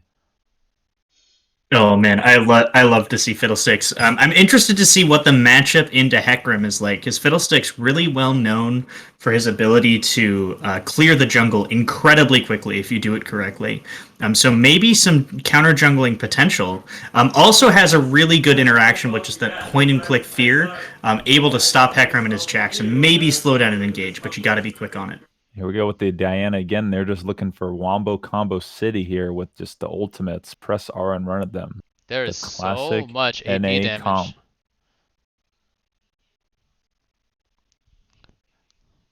Yeah, on the side of do it big, I see a potential for a Mundo angle, perhaps. Not a champion that Joshi plays all that frequently, but really, really strong into particular, AP-heavy teams. Yep. So I'm curious to see if that's going to be the direction that this draft goes towards. The Anivia pick comes out to defend the towers and play a rather defensive lineup. Very good scaling champion. After Nivea's been buffed, I'm pretty sure she has the ability to bully out Diana, especially in the early game. Definitely. I know Gordo Elite likes to take that electrocute and just play super aggro in the early laning phase. We'll see if nothing else. If nothing else, it'll just lock Diana into middle lane because Anivia's pushing power at level 6 and beyond is unmatched. True. Okay, so Strag here, getting a little bit of PTSD from that Mordekaiser, going to take it away. Would not be surprised to see a Narban come through as well. Another comfort pick for Joshi and adaptable into any team comp, really. Already interesting that they're saving top lane. They've saved top lane and 80 carry on Team Strag for last, even though I have a hard time imagining Andyland is definitely going to save top lane counter pick for last at this point. And just look to exploit that, as that was their win condition in game 1, which they exploited to the nth degree. Okay, so support and top lane left up here for Andyland. Looks to be the support pickup here. Would not be surprised to see a Lulu come down. That would have a lot of effect against a diving Diana. Ooh, Soraka, another good shout as well, assuming that she can press the silence on time. I don't think Mr. Chunks, Season 1 player, has few, if any, champions that he does not own. So we'll keep an eye, though, on the chat. See if there is any suggestion of a... Okay. Yeah, and so far, I mean, looking at this draft thus far, we've got 2 more picks to lock in for Team Scrag, but that Soraka is very dangerous for the composition that Scrag has already drafted for themselves. They're kind of low damage and they're all about burst. So, a well-timed Soraka ultimate can really negate a lot of the power that Scrag has put together. And there we see it, the Mundo locked in. Yep. Oh, baby. Oh man, this Mundo should go wherever he pleases in this game. Generally speaking, Mundo, a big fan of magic damage heavy comps. It means he gets to build his favorite Spirit Visage early on.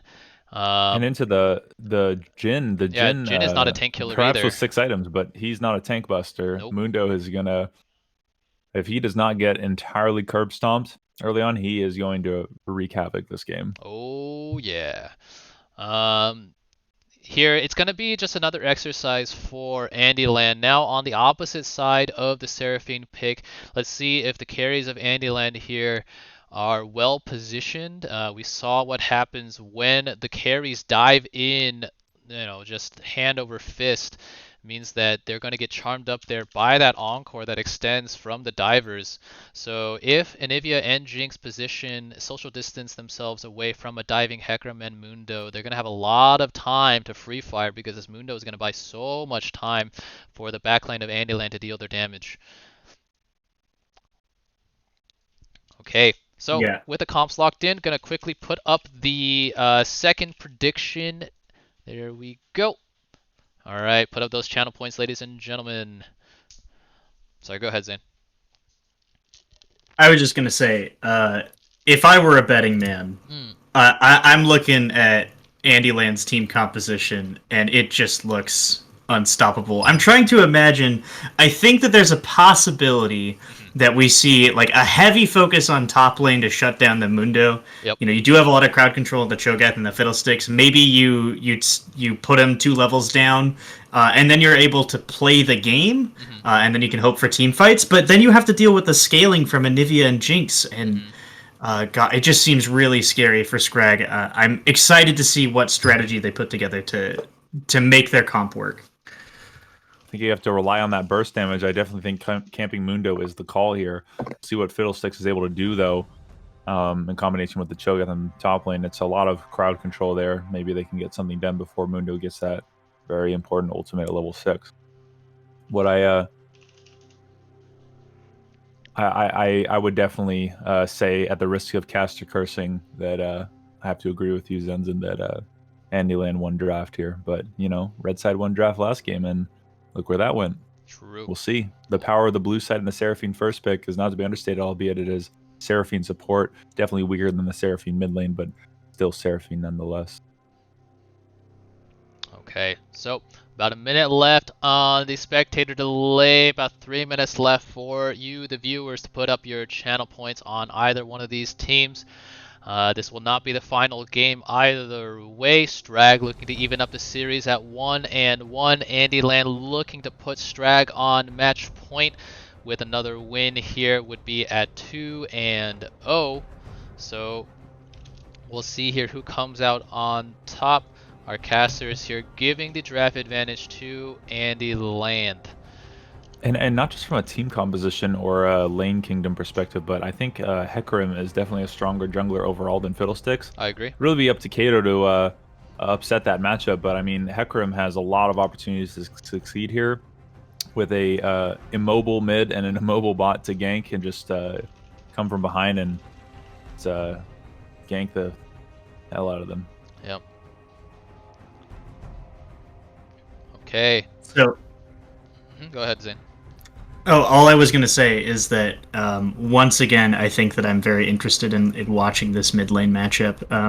Diana is one of those champions that can just absolutely take over a game. And perhaps we see, with proper setup from Fiddlesticks, a really good ganker at level 6, we see, that Diana get really, really far ahead.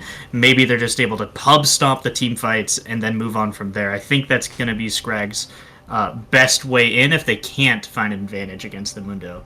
And I can't wait to see what these two teams put into this match. It's going to be very different from game 1.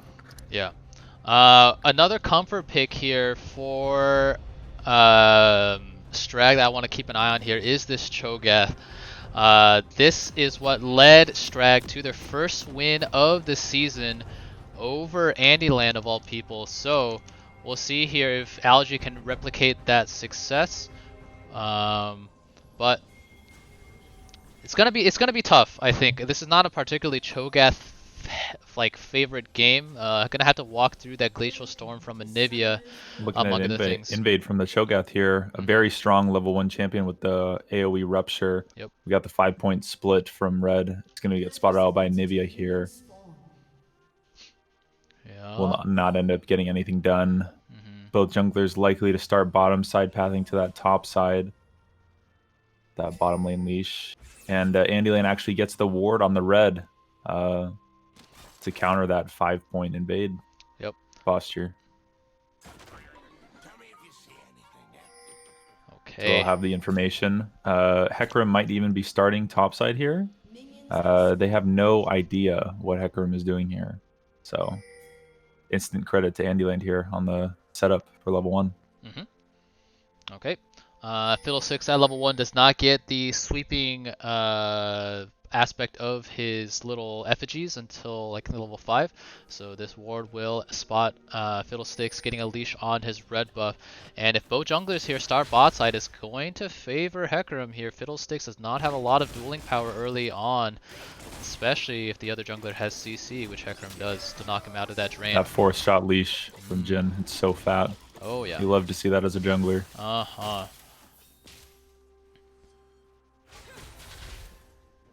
Yeah, I'm so excited, guys. I can't wait to see what happens here. This top lane, I think, is going to be a bit of a smooth fest. Both of these champions have very good sustain. Although I will say that Cho'Gath is quite strong at setting up for a gank. So perhaps when both junglers, make their way over there, we might see some action in the top lane. But this bottom lane should be interesting to watch as well, because it's sort of a battle where a jungler can change everything, right? You have a lot of crowd control and a lot of movement from Hecarim, and from mid lane. Oh yeah, that Anivia bullying is real. Yeah, I think we'll see here. Fiddlesticks not the best potent early ganker. Hecarim has decent options with the devastating charge. But Anivia here should generally be pushed up, although as I say that, Diana actually going to shove this wave into Gordeli's tower.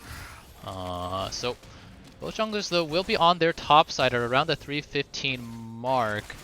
And Fiddlesticks here not opting for the double camp clear, going to mean that he is well behind the pace of Hecarim early on. A little bit disappointing if I'm being honest.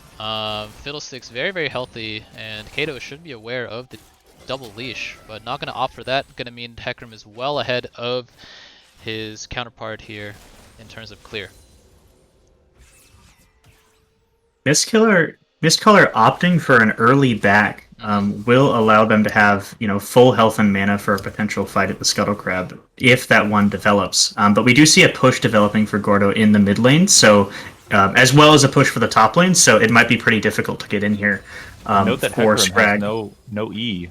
He did not full clear his wolves, and Again? is actually 2 points into Q.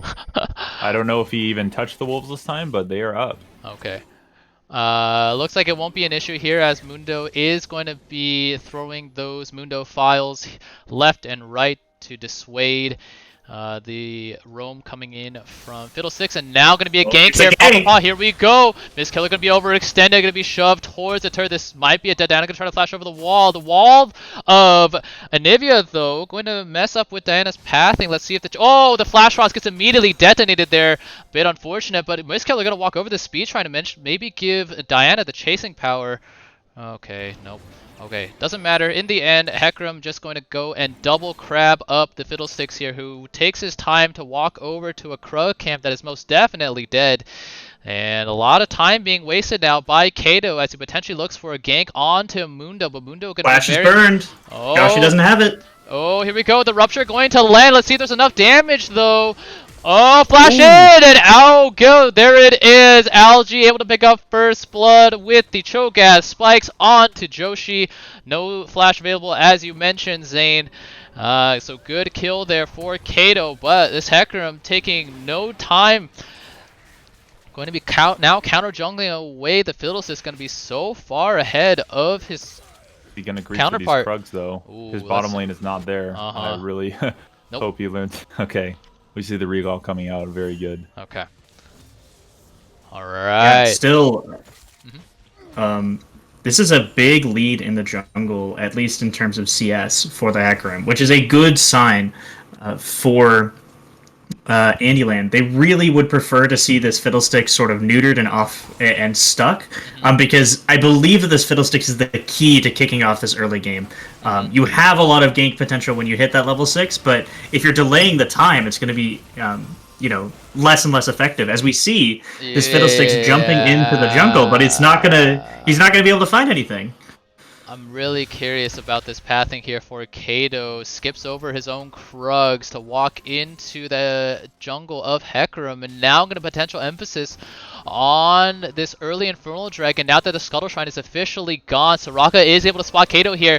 Now going to be a potential 3v3. Diana does have the early priority. Going to be a double snare coming in from the pair of Jhin and Seraphine, but now Fiddlestick's going to be knocked in, try to drain away, and actually going to be enough to pick up Mr. Chunks here. So much healing coming in from the last tick of the drain coming in from Fiddlestick. Seraphine's out of mana. Alright, but Hecarim with the Ghost has enough move speed to auto down the Crow, but now going to be going relatively low. The Soraka going to try to do enough. Jhin going to be forced to flash away. Down the teleport going to come in from Cho'Gath, but Soraka and Hecarim already evacuating the scene means that now Mundo is going to just get a ton of time to hit this top turret, while Cho'Gath teleports bot to force the issue at this first Infernal Dragon. He has Feast up at least. They have to get this Infernal Dragon, otherwise the entire tempo advantage secured from that first blood gank on the top lane has been lost. And more, with the Mundo securing waves and plates. Yep. So early 1-for-1 trade. Looks like Dragon will get picked up here with the there it is. There is that Feast for Algae, but now needs to amble his way back up towards the top lane, where Mundo is now going to be up about 30 CS and up a couple of plates as well. Let's see if he decides to go for plate number 3. If he does, Joshi's going to have a massive, massive gold lead. Around 400 right now, but let's see here. If he decides to stick around for that third plate, I don't think he'll have the time. Okay. Yeah, I Hecarim's almost level 6 here, and Fiddlesticks is just getting owned on the Scuttle Crab Kingdom.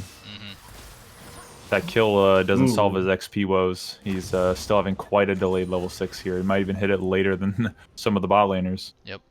Just now dinging level 5 off the red buff there. So Kato needs to get that all-important level 6, get that Crow Storm. But now Papa already dinging level 6, going to start on Rift Herald here with the help of Joshi. And if you're Algae, you got to be careful here. Going to be a potential candidate for a 3-man gank from Andyland in about 10 seconds. He has no either. He's dead. Oh, yep. Oh, he is 100% gonzo. Here comes the Mundo, gonna stick some cleavers in him. Oh, goodbye. Goodbye. Right. No flash available either. So, Rupture going to stock up 2. And now Algae just see them give this kill to Mundo or Anivia, ideally. Yep. There we go. Going to be handed over to Joshi. And we talked about it, Zane. This Mundo needs to really fall behind early if Strag are going to have a successful game. But courtesy of the teleport, and now going to be a first turret as well, I don't think that this Mundo is going to have any issues going wherever he pleases. With the Turrigon as well, has a lot of map pressure. Can potentially roam for a gank here in the mid lane as Diana is overextended. In a span of a couple of minutes, Mundo went from being behind in top lane to being up a level and 1,300 gold in this matchup. So, I have to give credit to Andyland for recognizing the strength of the pick and really doing all that they can to support their top laner, even after, a sort of disastrous death early on. Yep. And this is one of the things that we talked about in the pregame that has been the issue for Strag is their macro sense is not the greatest. I think Algae in particular has a penchant to just teleport for fun. And sometimes it ends up working out spectacularly, other times it ends up really burning Strag here. And this is one of those cases Oh, hold on. One shot from Jin gonna be enough. Soraka to flash in. Let's see here. Joshi gonna be here just in time. One more shot would be. Oh my goodness, gonna give Soraka a nice little shave there. But both bot laners of Andyland going down to one shot from the Jin of Lethal. But still 2 minutes left on the drag timer, means that this shouldn't translate into too much in terms of tempo here for Strag. Cho'Gath though does get time. To your point of the teleport usage. Yep. To your point of the teleport usage, Cho'Gath's last teleport got essentially nothing done except for the dragon kill, which is something, but not really what you want to see from a teleport, when he could have maybe secured the double kill on Hecarim and Soraka if he had teleported a few seconds earlier. Yep. Okay. We saw Moonfall get used there by Miss Killer onto Gordo lead. There is a Fiddlesticks hanging around here as well. Now gonna Crowstorm over the wall and find. This is really, really awkward. Now Papa gonna come in. Kato gonna go golden, but now it's just gonna be a dead Fiddlesticks. And now the Onslaught of the Shadow is going to try to knock Dyna back into the rest of the team. Gordo now gonna flash into Soraka ulti there. That was quite ill-advised from Kato. And as it stands, going to mean that Andyland pick up a free couple of kills in the mid lane onto the mid laner and jungle of Strag. With their scaling composition, I have a hard time imagining Andyland not running away with the advantage they've already secured. That is nearly 2k gold at this point. If you're a Strag, you got to set a vision for these dragons and maybe start thinking about playing for soul. That might be the way you get back into this game in terms of value. Yeah, I will say, even though things look sort of grim for Scrag here, they do have really good pick potential. If they can establish vision control around an area before the enemy team shows up, great use of the Fiddlesticks ultimate coupled with follow-up CC from Jin can be really successful. As we see, even though this isn't going to be Onker gonna land onto 2 here, gonna force the cleanse from Mr. Chunks. Josie, meanwhile, gonna be walking away happy and healthy with that sadism. I think a sign of things to come here for Strag as they tried their best to punch through this very, very tanky Mundo sitting on the Frostfire.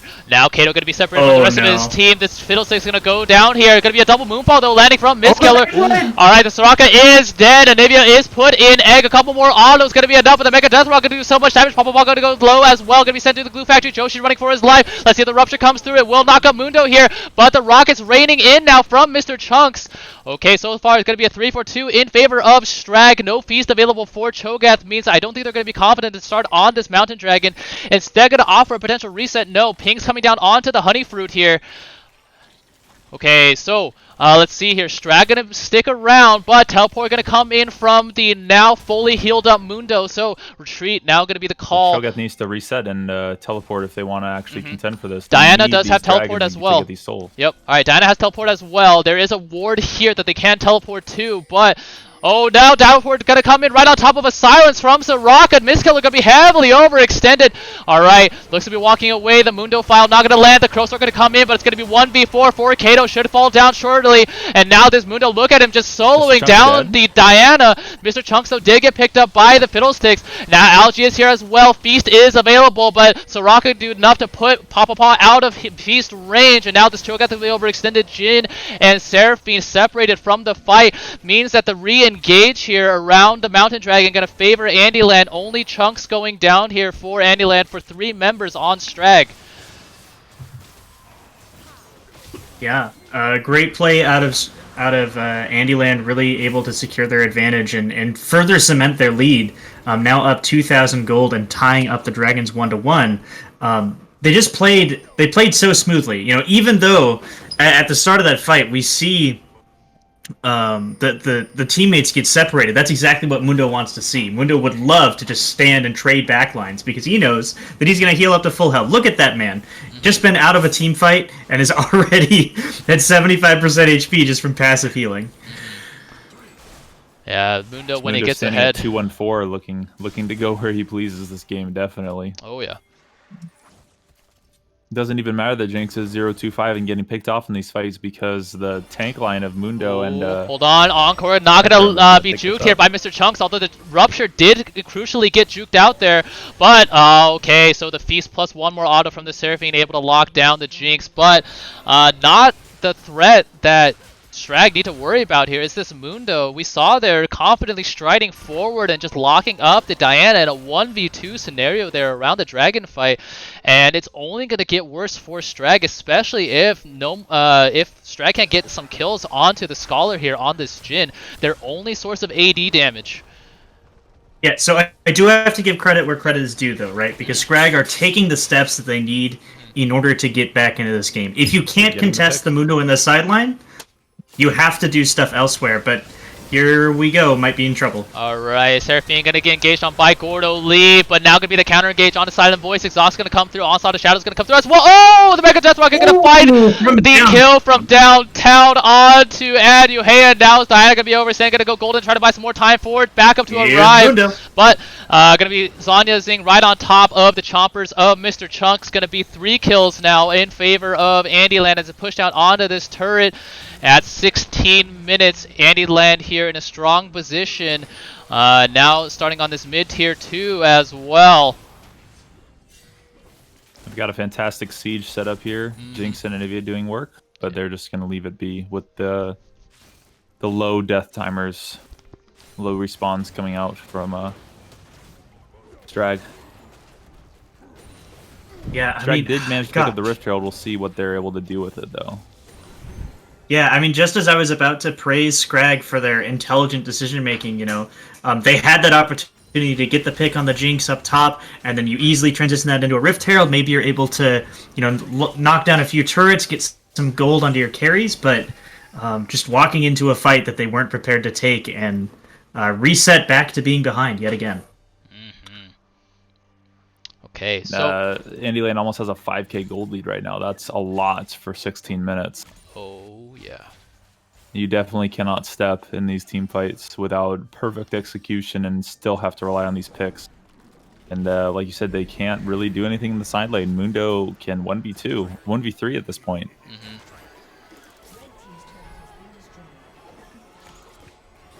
Hecarim finishes Trinity Force as well. They are trying to be proactive around the map and set up for these picks that we've talked about earlier, but again, it's so scary. Mundo can just face check every single bush until that Jhin gets to 5 or 6 items and can really chunk some holes into this guy. He's able to just walk all over the map. Oh yeah, it's so difficult to handle.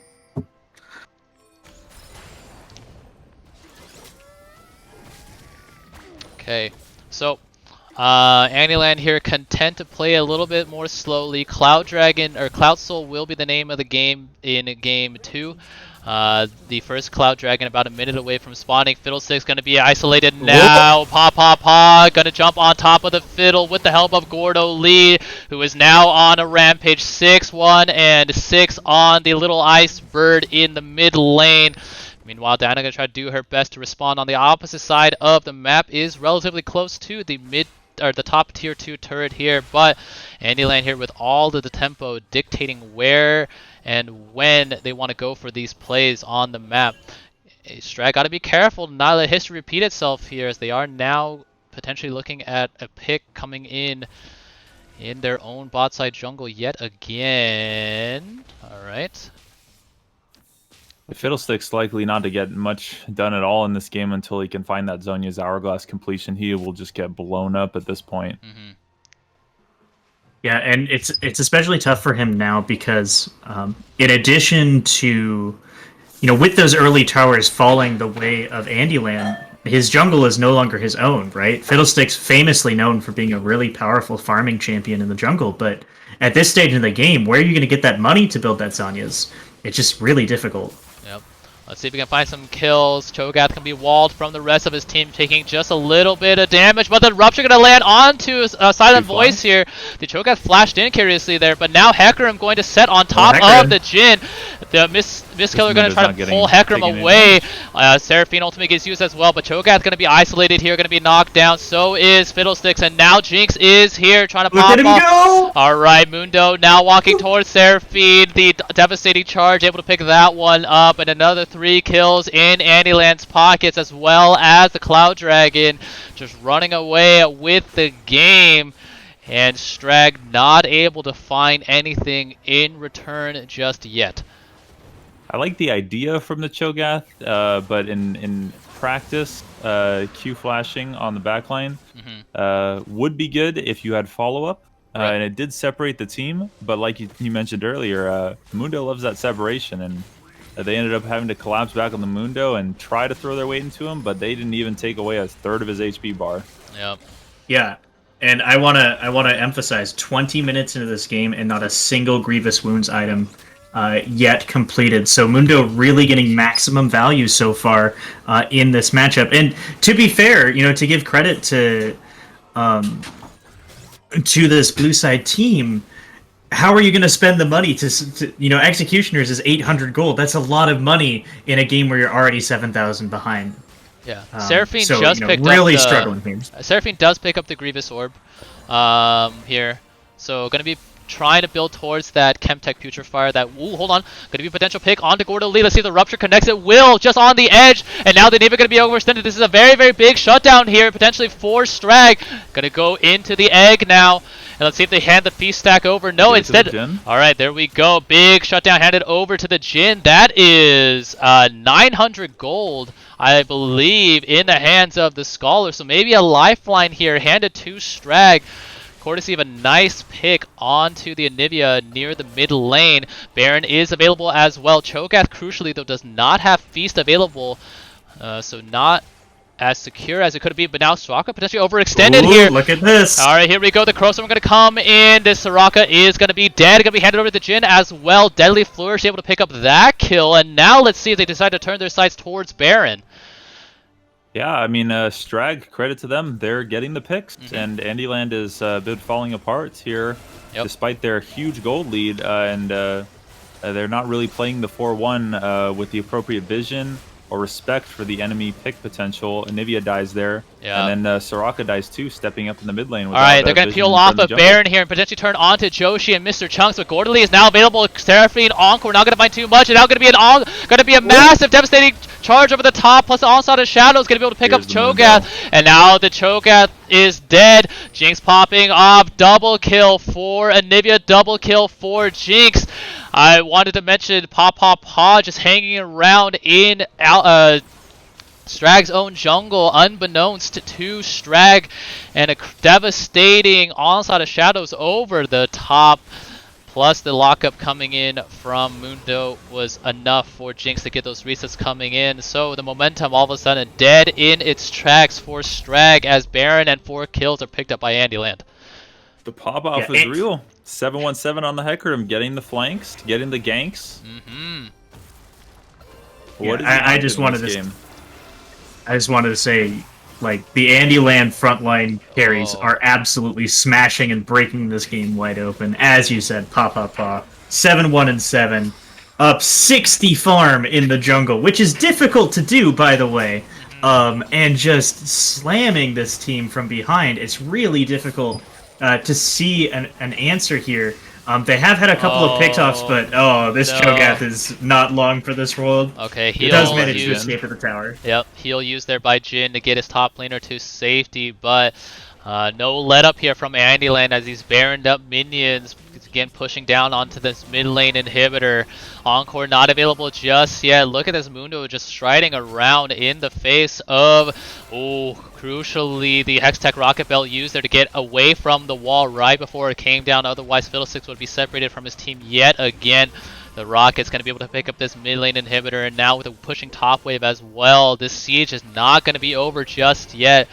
Baron's still up for about a minute and a half here for Andyland. Okay, as I say that, Caster Curse going to force the recalls of Andyland. Let's see here, though, if they make a clean exit. The greedy recall. All right, the Soraka going to be chomped up here, and now Gordo Lee going to teleport in. Ooh, okay, so teleport used here by Anivia, but the support is already dead. Means that this is a wasted summoner coming out from Gordo Lee. In the grand scheme of things, though, it shouldn't change too much. Andyland still very much in the lead, about 10,000 now, and have a mid lane inhibitor as well. That is quite a lot, man. Oh yeah.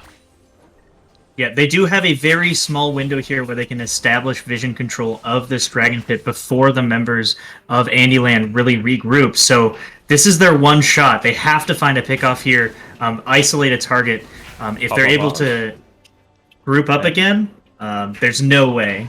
Unfortunately, I do not see a way for them to win this fight, but they're going to try. They have to try. Oh, Fiddlesticks gets popped into the pit far too early. Does have the Zonias available, but needs to hit it before. Okay, so the charge did get interrupted by Kato. Going to be forced to flash out of the pit here. Look at this Mundo just doing 1v5 zoning duty. The Cho'Gath going to try to flash in for the feast, but now look at this Mundo 1v4. Papa going to join the fray as well. Moonfall going to try to do a little bit. Not going to be enough. Did Mega Death Rocket not even going to land in time because Mundo and Hecarim are going to be more than enough to 2v8 this game. As it stands, only Seraphine left to tell the tale of this absolutely horrific massacre coming out from Andyland. It looks like Game 2 will be ended in short order by Andyland to put themselves on the verge of claiming the championship. And Gordo Lee gonna go put it at match point with that. Okay, there it is. The GG going to come out. The Nexus will explode here in Game 2. Good play coming out from Andyland again to put themselves on the verge of Season 2 champions. GG. What an impressive and dominating performance out of Andyland. Really showing that they came prepared. One of the things that's so strong about this team is their ability to flex and be adaptable in the draft, and I think that really shined through here.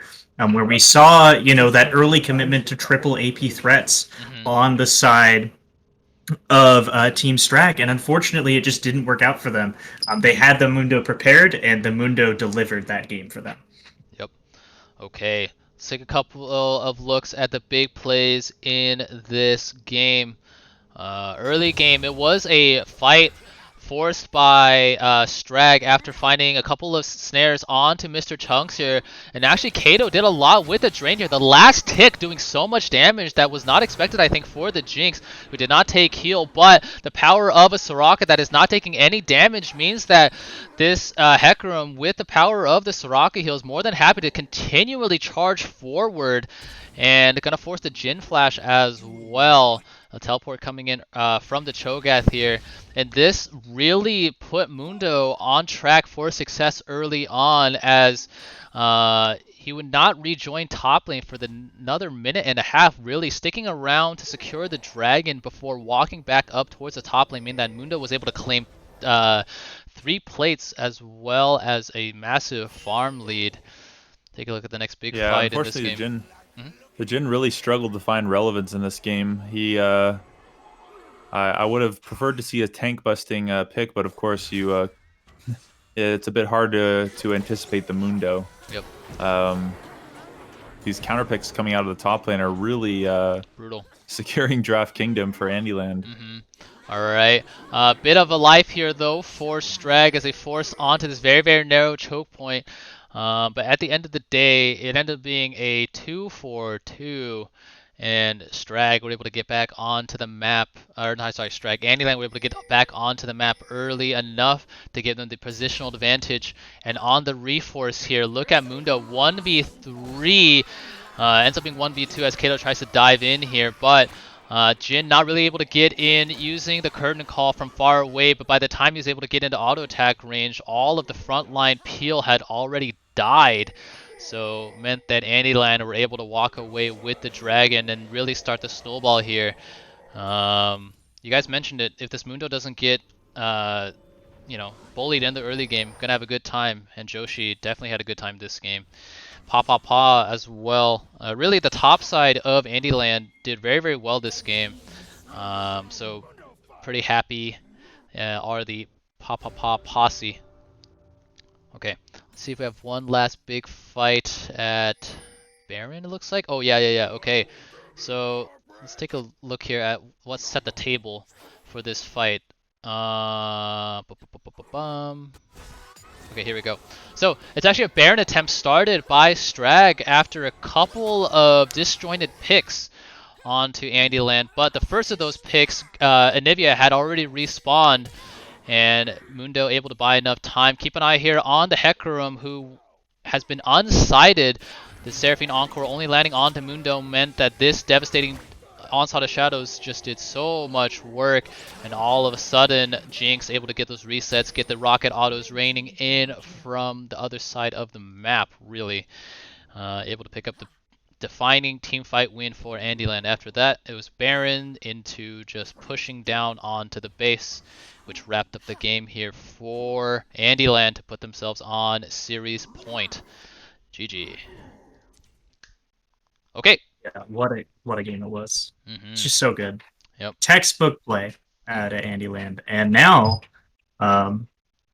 you know, this team Strag is on the back foot, down 0-2, potentially, facing down match point. They're going to have to make some adjustments to their play.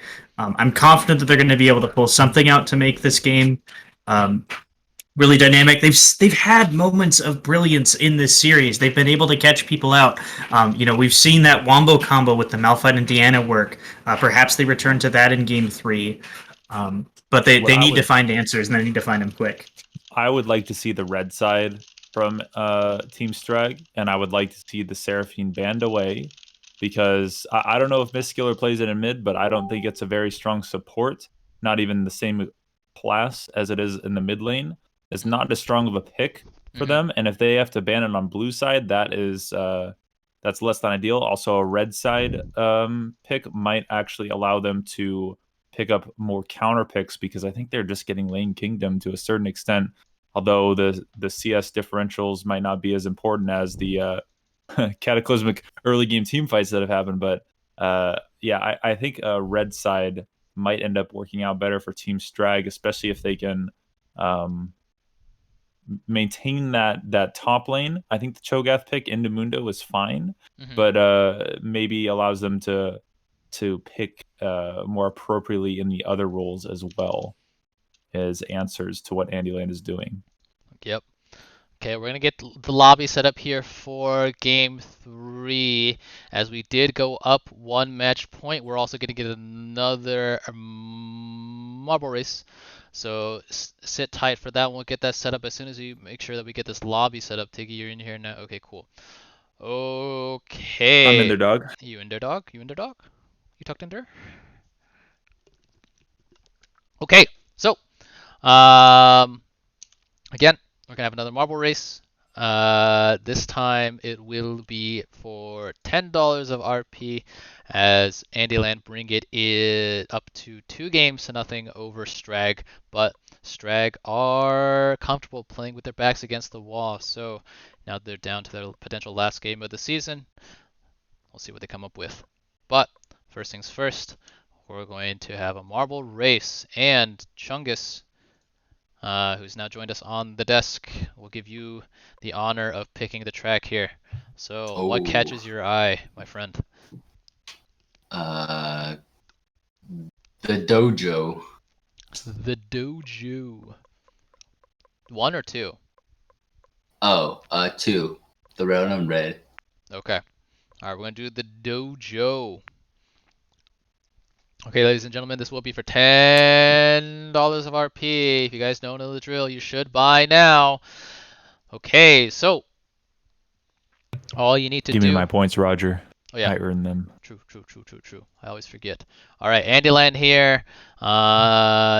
Did come up with the win. So congratulations once again to Jeff Pog Player, who is just sitting on an absolute mountain of channel points here. Sure at this point. But all right, so you guys know the drill. To join the marble race, all you have to do is type !play, and you'll be entered into the drawing for $10 of RP.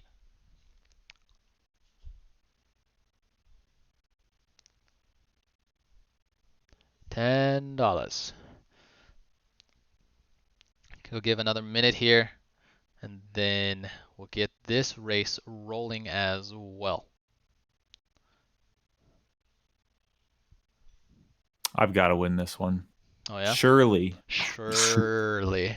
Surely.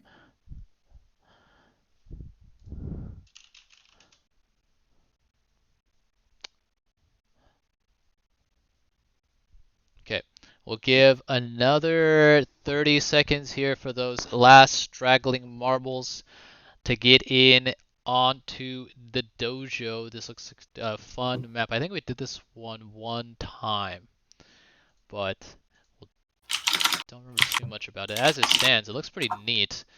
It looks like we're gonna start on top of this nice little, well, dojo, I guess, before rolling down.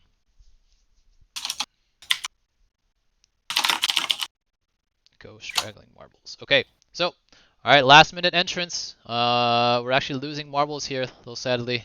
Only 29 this time, but if you want to join, all you have to do is type !play in the chat. Oh, we have Kenny, a Yuri Hazard in here. Alright, here we go.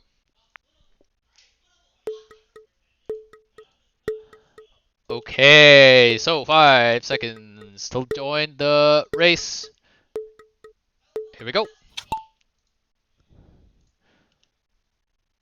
Okay. Alright, Lisa's here. Oh, okay, so we gotta go through the gutter, it looks like. Let's see if they could do it. Ooh, look at this beautiful man, the Northwest 20, a founder and a sub as well, trying so very hard to go down the marbles, go down the race, but looks to be Freelancer 216 who finds the pocket early on. Oh my god, is Kevin gonna win another race tonight? As he is in the lead yet again, comfortably so, might I add, has no problem, no momentum being slowed down here. Alright, gonna go through a narrow little funnel, get a nice boost. Let's see how he navigates the bamboo. Not gonna have any issues whatsoever, but Freelancer 216 not too far behind now. Oh, Nova Closure died! Oh no, so does Joshi, so does Princess Handjob. So many people falling to their deaths here. The people who haven't seem to be Freelancer and Kevin. Freelancer gonna try to navigate these little training dummy thingies that we always see in martial arts movie montages. Now gonna take the slight lead over Kevin as we go through another loop-de-loop followed by some bamboo and more training dummies. But Kevin gonna get the better end of that exchange. Looks like Freelancer getting hung up here. Gonna open up the second place for Yuri. But actually, ooh, Kevin. Wait, what's going on? Ends up going too far around, I think. They gotta loop back down. Oh no! Okay, what's going on? What's going on? There's just a pile up here. The Zenzen is definitely in the lead, actually, down here.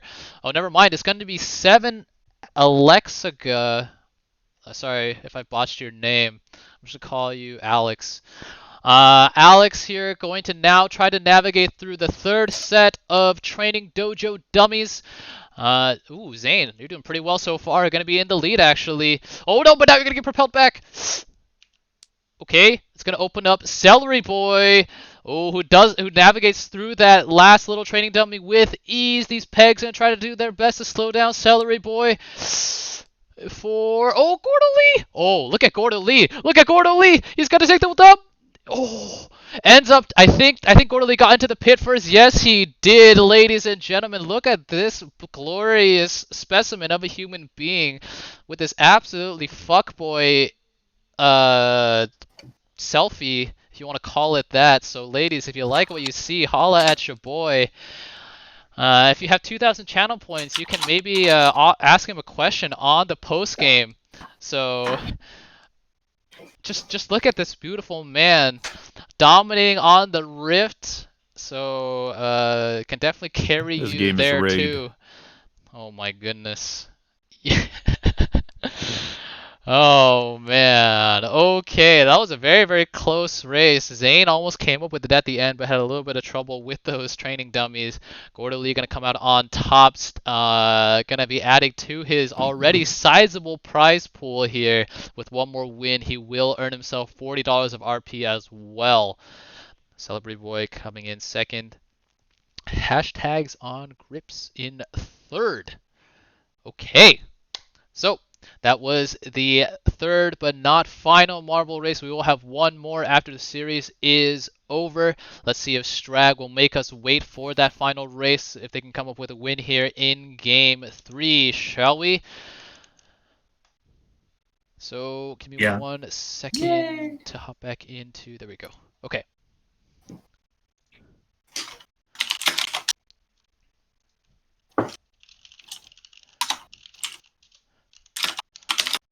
Alright. Let's see if both teams are ready. Okay.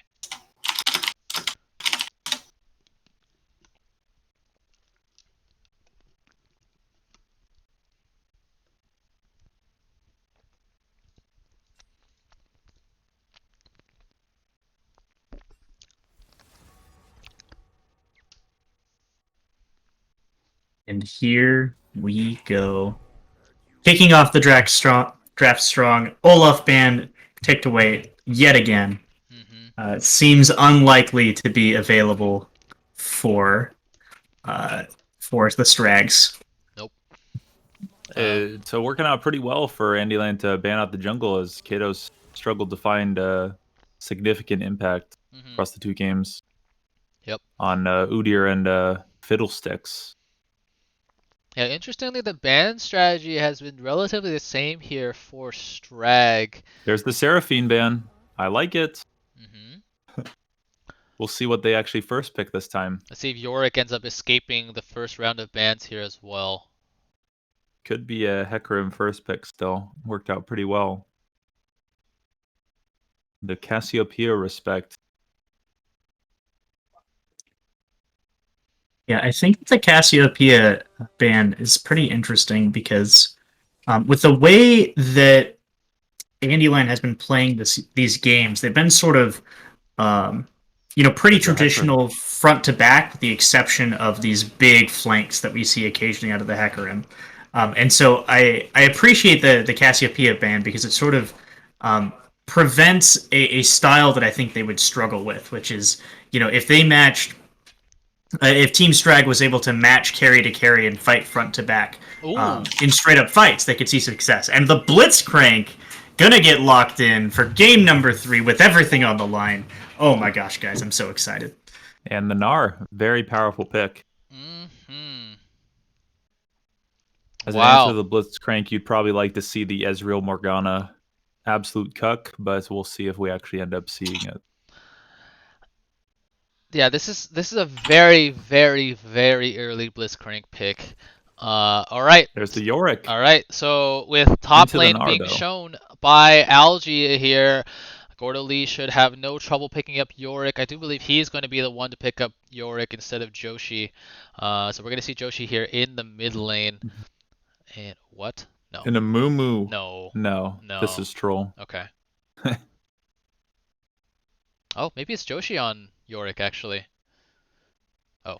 Okay, well, we're going to wait to find out, as the now... mind games with the Anivia hover. Yeah, so this early Blitzcrank hook is not going to find too much purchase. 3 champions that you generally don't want to be hooking into your team in Hecarim, Yorick, and Alistar already being locked in by Andyland. I don't know if they did their research or they just thought that Blitzcrank would just be a good general pick into the composition, but you don't know what the composition is yet. The Swain pick. Yeah, you don't need to first rotation your Blitz. You just leave it. It's not contested, no matter what. Yep. I mean, I will say that you're in match point. You know that Andyland has, is well known for their strong macro play, and you need something to shake up the dynamic that the game has had, because clearly this hasn't been working.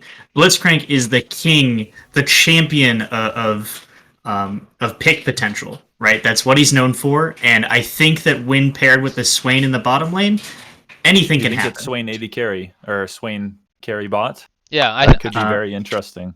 I think that's what it's gonna be. Misskiller doesn't play Swain in the mid lane. They've already shown this Swain angle in their quarterfinal series, so this more should be jungle bans coming out. I would have liked to see them pick up Udyr over Blitzcrank here. And the Anivia hover actually ends up paying off with the Anivia ban. We'll see if Gordo actually ends up taking this York to the top lane, and they just completely baited that wasted ban. Nocturne band as well. Interesting. Just more jungle options not available for Kato. They're really trying to avoid anything they can pile on top of an AD carry. They might still opt for the Jinx here because Mr. Chunks has had success on it. Yeah, looking at these two compositions, some holes still need to be filled. Strag would really like to pick up maybe some more physical damage. I like the Ziggs actually here. But Ziggs does provide the similar role as an AD carry, will allow them to just slam through turrets, no problem whatsoever, and has that late game scaling, so they're able to match, the traditional AD carry. Chunks has played Jinx for both of these games, and he's looked pretty decent on it. Ziggs is more than capable of matching that in the late game, so a good adaptation, I think.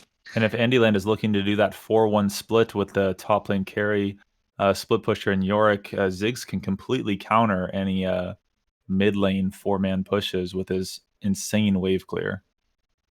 Yeah, but the issue here now is your primary physical damage for Strag needs to come from the jungle, and all of the traditional AD options have already been picked away. Now, if Kato plays Kayn here, this is an insane red Kayn game. I would agree with that. But we'll see. As it stands, Olaf, Nocturne gone, Hecarim picked away, Kha'Zix? I was thinking maybe Kha'Zix. I don't really like the Volibear here, but it is a generally strong pick. It's good if he gets the ganks off, but might not prove that useful later. Trundle, interesting. That is pretty potent in the early game. Helps with the pillar, with the siege comp that they've essentially set up here. They're looking to set up that siege and essentially fish with the Blitzcrank hook, the Swain claw, for lack of a better word, never move. Yep. Maybe. Yep. Nar's boomerang, Ziggs poke. They've got sort of a poke comp coming out here to counter this 4-1 split, but kind of team fight oriented Andyland composition. So I think the onus is still on Strag to make the better macro rotations and find the plays. And this will require some very good execution from Strag to actually get value out of some of their picks. Andyland definitely is the easier to play composition, but that does not necessarily mean they've won the draft. Yeah, I just want to say that I love the Trundle pick. I think that it is so good here. You have a bunch of beefy front laners that you want to separate out.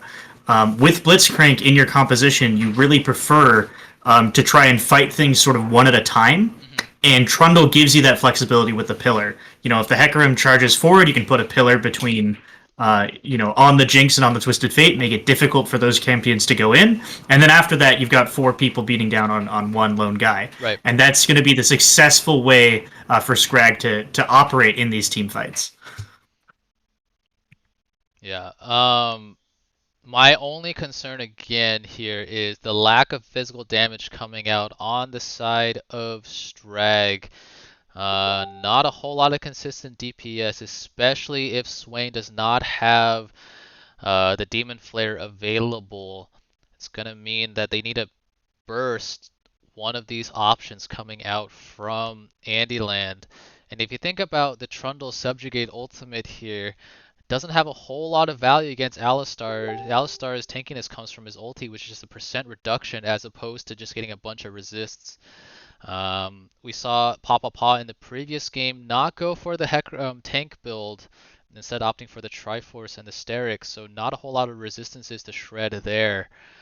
We'll see if Papa decides to adapt for a more tankier build here, given that Blitzcrank is the Twisted Fate pick from Twisted Fate pick from Andyland is actually very good here. I like it a lot. It might not be the strongest matchup in Biggs, but it has very good potential when you want to play it in that side lane at shadowing without having to actually move up towards the Yorick. If anyone looks to match the Yorick, it'll likely be the Gnar here. But if it ever happens to be someone else, or if the Gnar is not convincingly strong enough, the Twisted Fate will be able to actually find a lot of value out of his ultimate ganks. Oh yeah. And I mean, if Yorick gets a kill, or at least whoever's opposing him in the side lane dies, Yorick will take the turret. That's a very I might even see an Alistar roam or two that Yorick lane.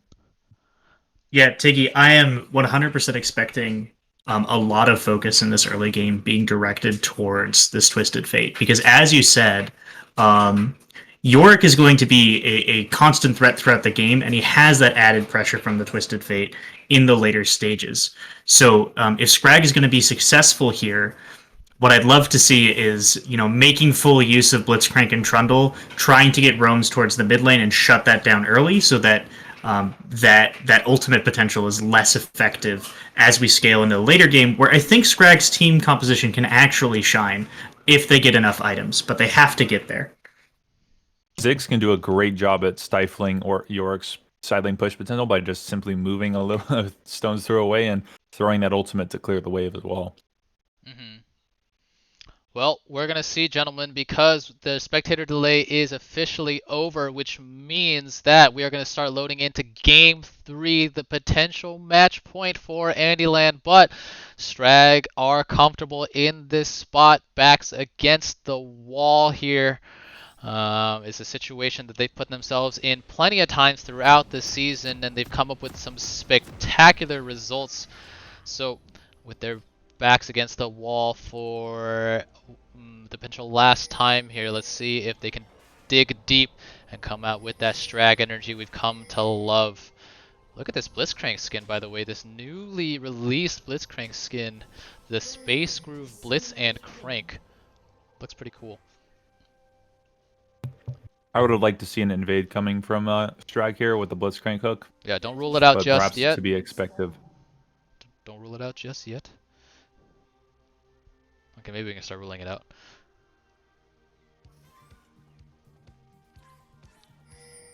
Between the Swain Claw and the Blitzcrank hook, maybe even a satchel charge from the Ziggs, the kill potential is very real at level 1. Oh. But maybe they're just scared of Alistar.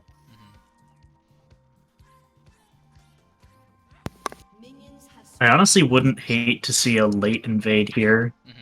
Try to get some cheeky damage done, isolate a singular member. We do see some movement towards this top side. Going to get some vision in here and maybe allow Scrag to know approximately where this Hecarim is going to start. Yep. You see Twisted Fate uses ward there defensively. Not going to provide much vision, actually, in practice. Not sure if I terribly agree with that, but better to be safe than sorry, I guess. We'll just see if it actually ends up exposing this Twisted Fate to that gank from the Blitzcrank of the Trundle.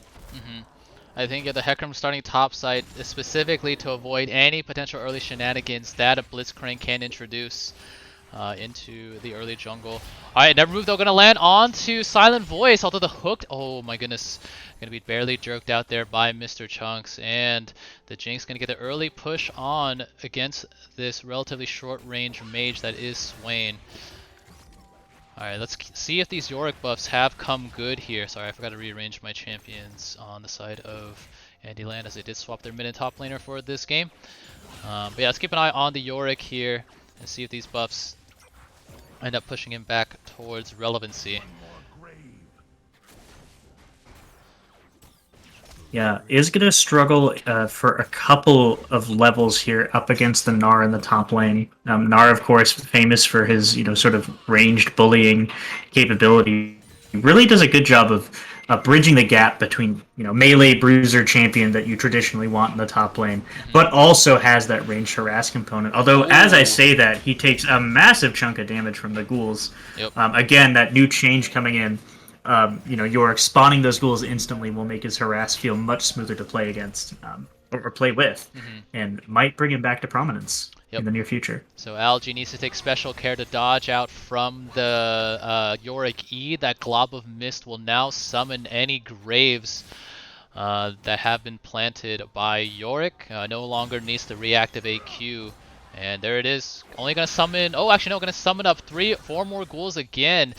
Yeah, so Algae again needs to really watch out for that. Getting chunked down low here.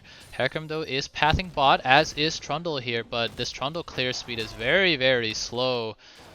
Actually, both junglers clearing very, very slowly here. Hecarim coming out of the jungle at 330. Now gonna go for a potential gank. Gonna wait. Was that a flash by? Okay, that was a flash from Alistar. Okay, it was a flash matched by Swain as well. So Kato here, meanwhile, still steadily clearing. Gonna mean that Hecarim here, with the priority coming in from the Twisted Fate, should be able to secure this bottom crab. Although Blitzcrank is around. Here we go. Pillar is already down. He's gonna land onto Joshi. Should be able to start this one back up. Just the Fate now gonna try to flash to safety.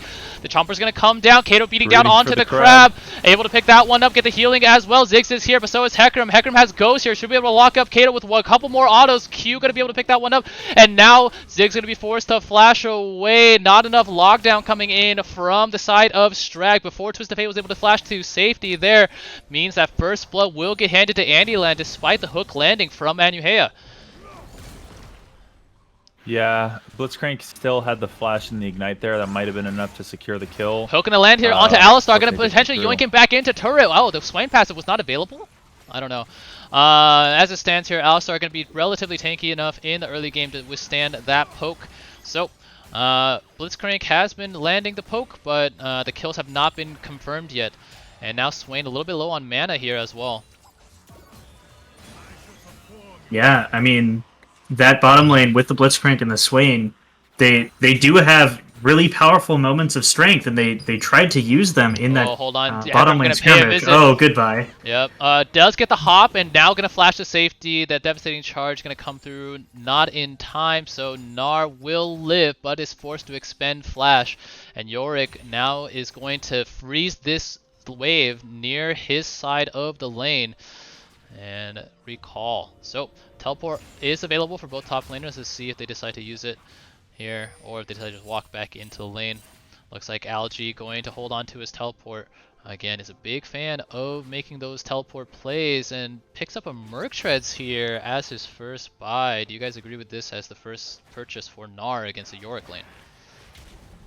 It's weird. It's preparation for the Twisted Fate ganks, surely, but when you're already getting pressured by the Yorick, I feel like you have to pick for lane and not for the ganks, and just outplay the ganks, unfortunately. Yeah, but already we see Twisted Fate has hit that level 6 and does have a push in the mid lane. So this is where things start to ramp up for Andyland if they want to play this sort of high tempo style against making use of the Twisted Fate ultimate. Looks like right now he's a little bit pushed out of lane. He's going to have to go back to reclair in mid. So perhaps not a roam just yet, although this is a very big wave. Ultimate comes out and we're going on to Ziggs. Yep, going to gank his own lane, but the card expired, I think. It's going to mean that Ziggs is going to try to walk it out, but not going to be enough. No flash available, remember, after expending it in that bot lane skirmish means that Joshi elects to use his first Destiny of the game to gank his own lane. A bit of a... what's the word I'm looking for here? Misdirection coming out from the mid laner of Andyland here to pick up a kill. Yeah, faking the movement top lane there and then ulting back on the mid lane was pretty clever. Yeah, and really taking advantage of the fact that Misskiller did not have that flash from earlier, knowing that was available. We see a bit of a trade up in top lane, though, as Yorick is getting beat down, but ultimately both players just going to have to walk away with their ultimates burned. Yep. Look at this, though. Great invade. Yep. Yeah, this Trundle... First play in mid really goes to nothing. But hopefully that red deal is worth more than the plate. Well, sorry, go ahead. Oh, no. Finish your thought. I was going to say this Trundle just really hasn't found too much success here and has been on a bit of a power clearing path, which is not Trundle's strength whatsoever. We saw him there going for that level 4 clear and finishing at about 4 minutes. And hasn't really gotten mixed up in these lanes where Trundle can really wreak havoc in the early game. Pillar is one of those tools that it can be very, very potent if placed properly, but if you're just going to be farming here, then Trundle is definitely not the champion to do that with. So it's going to mean that Paw has a 2-level lead on Kato here at the 8-minute mark, and now TF going to go mid. Let's see if Paw decides to move here as well. Alistar is hovering. Good poke from the Misskiller. Yeah. The Alistar Andyland doing their... Here. We'll see if Blitzcrank and Swain can actually find the Jinx here. It's very important that they get something done while Alistar's wasting his time. Yeah, I mean, this is a traditional classic Andyland play, but there it is! Okay, gonna mean that both summoners are gonna be immediately expended by Mr. Chunk, so if that happens again, that will be a very, very dead jinx for Strag to potentially feast upon, but for now, it's going to mean just plates taken by the bot lane of Strag, but a Herald was taken in response as Alistar helped secure that for his jungle. Yeah, maybe Strag will look for Dragon here with the Jinx having no summoners. Hecarim recalled, Twisted Fates recalling. They're definitely posturing for it. Yep, but Destiny is available. I think this is absolutely the opportunity that Strag needs to try and take this dragon and even things up, or at least make a play here on this bottom lane. Here we go! Although here comes Twisted Fate. The never move going to land onto 2. The Alistar going to shove Trundle away, but now Swain is in the middle of everything. Destiny going to come through as well, but the teleport is going to be matched by Gnar. Alistar going to go very, very low. The Swain Demon Flare by so much time. Algae, meanwhile, now going to try to find some damage onto Mr. Chunk. That teleport, but not going to have enough damage. Oh, actually will have enough damage to pick up Jinx. Now let's see if Blitzcrank and company of Ziggs is trying to beat down onto Papa Paw here, but Papa Paw has enough damage. Oh, the Blitz is able to pick that one up, so we are going to get that infamous trip to the glue factory for Papa Paw, but that was a very, very bloody skirmish in the bot lane. Swain and Gnar, I think, ended up being traded for Hecarim, Jinx, and Alistar at the end of the day, so 3 for 2. Very disrespectful play, honestly, from the side of Kato. He should have died there, but got away with by the skin of his teeth. Oh, let's see. Joshi gonna flash in. Actually, this might be a double kill. Yeah, Ziggs is out of mana. A wild card. Oh, Trundle is here. Oh, and but Kato will actually be able to maybe pick up this up in return. No. Oh, the bomb. The bomb able to pick it up, and now the healing gonna be enough here coming in from the Trundle passive to heal Kato to get away from Silent Voice. A bit of a fiesta in the bot lane. Ends up being just a dead TF, right? Oh no, wait, it's on 1 for 1. Wait, who died? Who else died? That was wild. I cannot believe Miss Killer lived there, and I can't believe he dunked with the bouncing bomb. He actually came through on Joshi. I thought for sure that was going to be a double for the side of Andyland, but it ends up becoming a 1 for 1. Yeah, but a bit of a deja vu here. Yeah, still though, you know, Andyland making good use of the initiative that they've gained for themselves in this game. You know, the teleport. Yeah, but he has to walk down, right? Because he doesn't have access to that teleport, and that will allow time for this York to continue to put pressure on the side lanes. Another great hook just for a little bit of harassment. Does force the Alistar getting that practice in. I like that Strag is playing for Dragon here because they're not going to win side lane, and they need to play for Soul and mid priority. Yep. I was going to say a bit of a deja vu moment from last game where Algae teleports away from top lane, and this time it's going to be Gordo Lee capitalizing on that absence. He's going to take all but 1 plate and also give himself a 25 CS lead as well against Algae here. And this Gnar teleport doesn't really find too much success, and there's just so much map pressure being applied by this composition coming out from Andyland as Rift now gets dropped bot lane. Might see a first turret here. Alright, the gate is available. Destiny. Alright, so gonna be enough to teleport away. And now let's see if they try to engage onto Scholar here. Ghost is expended by TF as well. Alright, no. Papa Paw here going to use the the Onslaught of Shadows to get away from what would have been a very devastating Blitz hook. But yeah, look at that. Now it's going to be 3 members of Andyland in the mid lane. TF was just recently in the bot lane as of 10 seconds ago. Now taking place in the mid lane. Alright, the never move not going to land on. About to get first turret top. Yep. Yeah. This is just Andyland getting so many plates. Andyland pulling all the strings here, not picking up kills, but widening this gold lead as now the first turret of the game gets picked up as well. Andy Hay gonna look for a hook on Silent Voice, who crucially does not have the... Oh, he does have the Alistar ultimate backup, excuse me. But yeah, look at that. The 50% damage reduction coming in from the Unbreakable Will gonna be enough. Kato not gonna do any damage with the Trundle. And while all that's going on, Yorick is in the top lane. Yep. Alright, Gnar able to jump out from that little Yorick cage. Oh my goodness, look at that Yorick damage. Now gonna try to flash away, gonna be countered by the flash from Gnar. One more auto able to pick that one up. But I don't think Gordelie is going to be too upset because she just picked up all 5 plates in the top lane as well as first turret. Going to give him an 1100 gold lead at 13 minutes in the game over Algae here. Yeah, I mean, on the one hand, Andyland is doing a fantastic job of splitting up on the map, but also credit to Strag where credit is due. They're doing a great job of matching, you know, even if they're behind the take, because you just have to be against a Twisted Fate.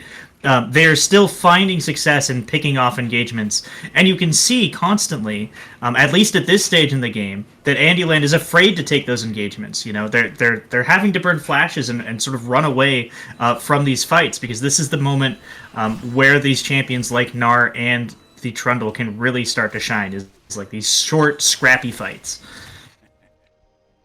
Okay, let's see if Strag can find more of those fights, though, because as the game goes on and on, Andyland going to start grouping up here. Second Rift Herald will be spawning shortly. We also have an Ocean Dragon spawning in 2 minutes, which means we're going to get either an Infernal or Mounted Soul in Game 3. Interesting that Gnar is opting to build the Divine Sunderer actually instead of the very meta Stride Breaker on the Gnar as well. Yeah, I wonder here what the reasoning for that is. I think they recognize the lack of damage physical-wise coming in from their composition, and so Gnar going to be indexing a little bit more towards that as opposed to like a more bruiser rebuild with a Stride Breaker. So it's going to mean, though, second Herald is going to be started here in full vision, though, of Strag, as Ziggs is going to be the one to match Yorick. Oh, the Herald is going relatively low here. Does end up getting picked up, and now also going to be very, very low. Paw, though, is in the back line. Let's see, though, the Scholar going to be able gets to... hooked. Okay, so now Hecarim going to try to run away. Let's see if Gnar can find one more boomerang. Again, Yorick, meanwhile, oh my goodness, doing so much damage, but let's see if Ziggs ultimate is not available, so should be able to walk out there. Paw trying to give them the run around, but now we'll be locked up by Anu. Hey, the Vision of Empire not going to be enough. Actually, Paw going to be able to walk away. And now Jojichi going to come in with the gold card with Everfrost to lock up the Blitzcrank. Wow, I don't know how Hecarim didn't make another trip to the glue factory there, but as it stands, gonna walk away with his life and his hooves. Really interesting build as well, I just noticed. Alright, Flash going to be forced out, courtesy of the Never Move from the Scholar, as the action just continues here in Game 3.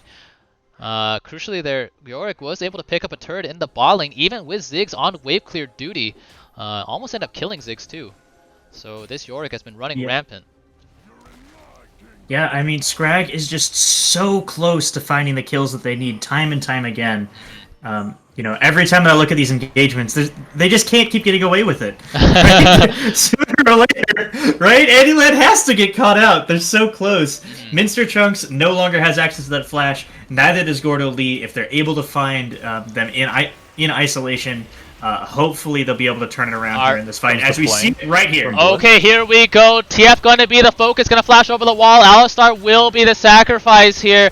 Onslaught of Shadows almost even... Oh, that hook just going to fall short from Anu. Hey, that would have been a dead horsey for sure.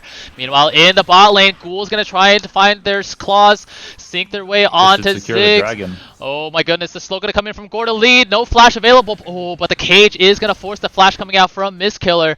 Alright, TF is here as well. Blitzcrank is going to be aware of that threat. Now Algae going to come in, does have the Divine Sunderer. The Vision of Empire going to zone Gordelie as well. A couple more autos coming in from the Gnar, who now has Mega as well.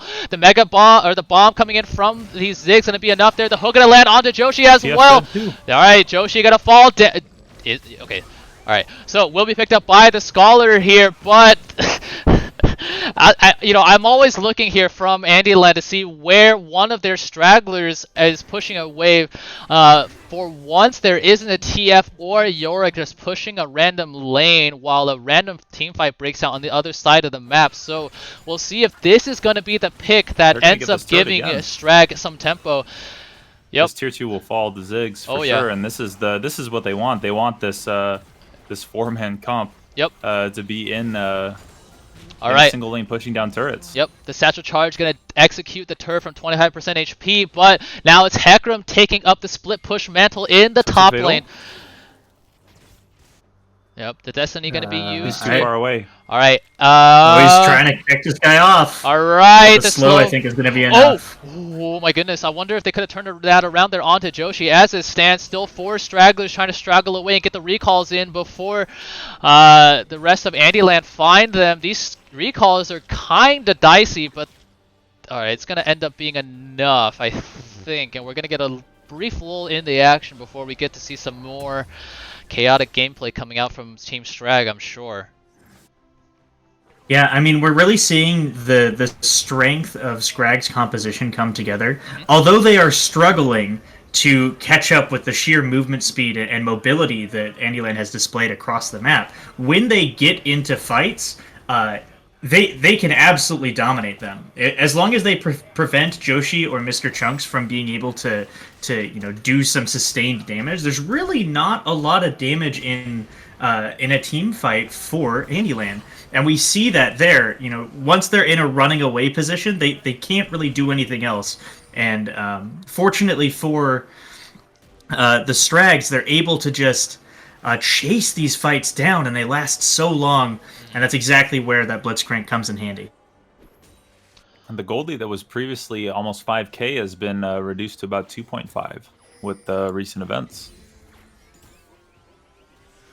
And if you let Team Strag play their strengths here and just take all the turrets, that gold lead will disappear. Okay, so with this gold deficit, Strag here still positioning aggressively around the now spawned Baron. Let's see if they can make something work here with the Trundle Pillar. The Trundle Pillar will come down, but not going to bounce TF into a favorable position. So no hook coming in from Blitzcrank just yet. As the Death Ball is now going to be the name of the game here for Strag. Let's see how Andyland decide to try to split them up here. You're going to resume pushing in the bot lane. The only reason these towers aren't falling are because of TF's wildcards. If they manage to pressure him or even kill him, a lot of towers are about to fall. Alright. The Scholar here going to be fishing with that never move. Blitzcrank is hovering around as well. Meanwhile, Zig's going to be on wave clear duty. Needs to hit the minions, not Yorick. Maiden going to be summoned here by Gordo Lee. Going to do a lot of damage to Ziggs and eventually to this bottom tier 2 turret as well if Ziggs does not end up throwing these bombs. Okay, focusing the Maiden. Good play here for Misskiller, but now needs to be careful. Might be in danger. Yep, going to be overextended now against Misskiller. Oh my goodness, this over chases here. Does Misskiller, ends up going down to Gordo Lee in a 1v1 scenario. Joshi does get soloed out though. Or not soloed out, I guess going to be a 2v1 in the top lane, but now Gordo Lee going to be resuming that push onto the bottom lane tier 2. The Mega Death Rocket almost going to take out Anuhea. The Hecarim was looking for a devastating charge, but map pressure is still going to be applied here by Andyland despite TF going down in the top lane.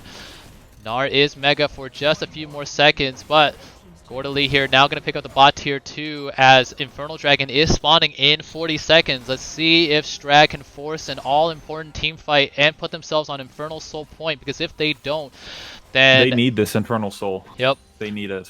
Oh, yeah. It'll shore up any damage problems they have as a team. Oh my goodness, Blitzcrank needs to be careful. Look at these ghouls do so much damage. Going to be now charging in. Is this Hecarim? The Onslaught of Shadows plus the Rampage going to be enough to pick that one up. And now the swing going to be overextended. Going to immediately go into the Demon Flare, but there's an Executioners in the hands of Mr. Chunks, which means that the healing is going to be cut here. Okay, collapsing. Here we go. Jinx going very, very low. Let's see. Misskiller should be able to pick up Paw. Here, Jinx, meanwhile, did fall to the Nara. And now the Frostborn Gauntlet coming in from Kato should be able to slow down the Yorick. Let's see if Nara, yep. Algae able to pick up a double kill. Now it's going to be TF on the run. Silent Voice is trying to offer up some peel. Let's see if the Pillar. Good Pillar coming in. Oh, oh no, he threw the Q into the Pillar, and the Womp not going to land onto Algae or onto Silent Voice either. Means that Alistar and Twisted Fate should be able to walk away. But yep, Dragon is alive now. Should be able to pick this one up. Incredible that Strag is able to secure these drags with this gold deficit, and now the gold deficit it's still 2.5k, about to probably near 2k.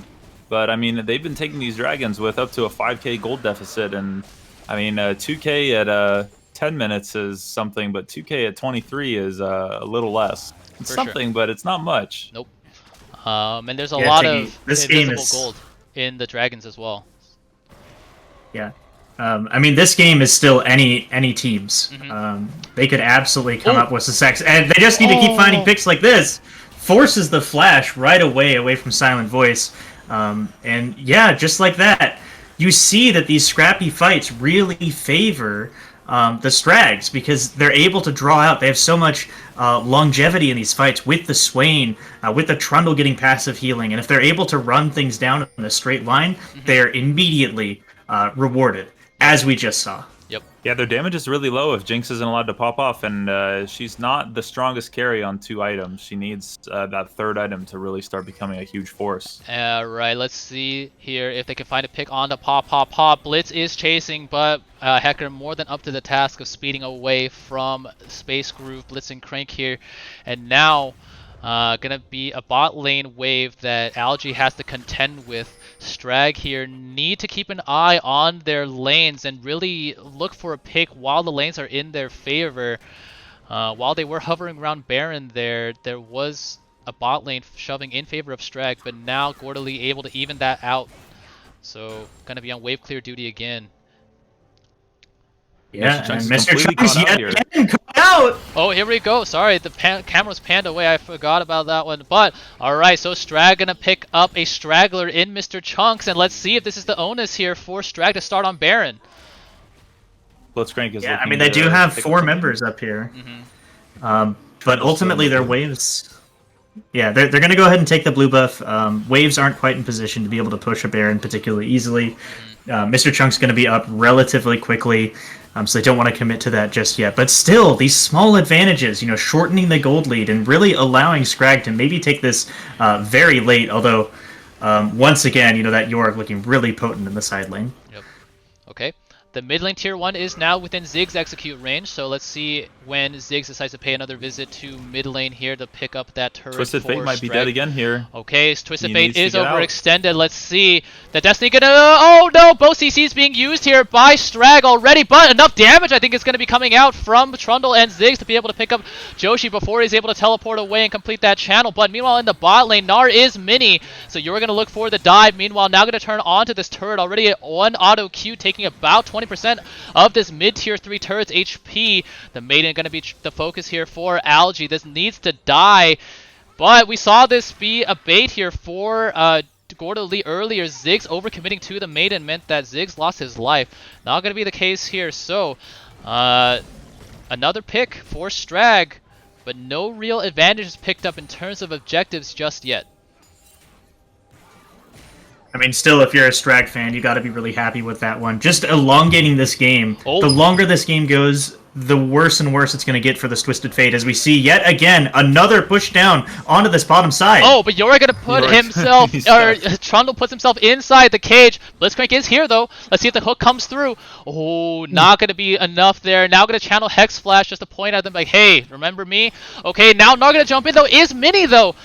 Let's see here. The team fight going to break out. Alright, here we go. Gnar gonna try to get Mega. Will get Mega just in time and try to slam them away. Papa in the thick of it, but Algae gonna be shut down here. And now Swain gonna go down early as well. Ziggs is not in this fight. Means that Trundle will eventually be picked up here by the side of Andyland. 3 kills now. Double kill for Gordelie.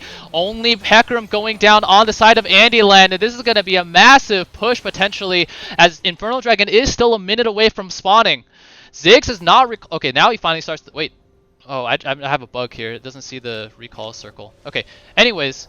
Alright, Ziggs gonna try to recall here. The ultimate is not available for wave clear. I would not be surprised to see the inhibitor go down here for Strag. So much damage from the Yorick on the turrets. Oh my god. And ooh, Andyland gonna walk away here. I think they want to reset for Infernal Soul, which is really the win condition here for Strag. So this bot lane inhibitor will stay up for now, but it will be exposed to Yorick, who does have teleport as well, although crucially did not leave a teleport ward here. But as it stands, they need to get these resets in because Dragon is spawning here in 8 seconds. Let's see if Strag here force the issue. Yeah, I mean, Chunks has had to move. This is a forced issue. We'll see if they can pick it up. Alright, Dragon can not really postured for this. They might just pick it up. Yep. I don't think they're going to be here in time. Teleport going to come in comes from out, Yorick. it's Let's too see. late. DPS check. Let's see if it ends up being passed. Let's see if the steal comes through. It will! Paw. Gonna prevent the Infernal Soul from going through. Now Miss Killer gonna be right for the hill. Silent Voice is gonna go very, very low here. Swain in the thick of things. But Anuhea and Miss Killer are gonna be soloed out by Gordo Lee on one side. On the other side, Twisted Fate gonna try to slow down the rampaging Trundle. But this Swain now going to have to contend with the level 15 Yorick with double buffs.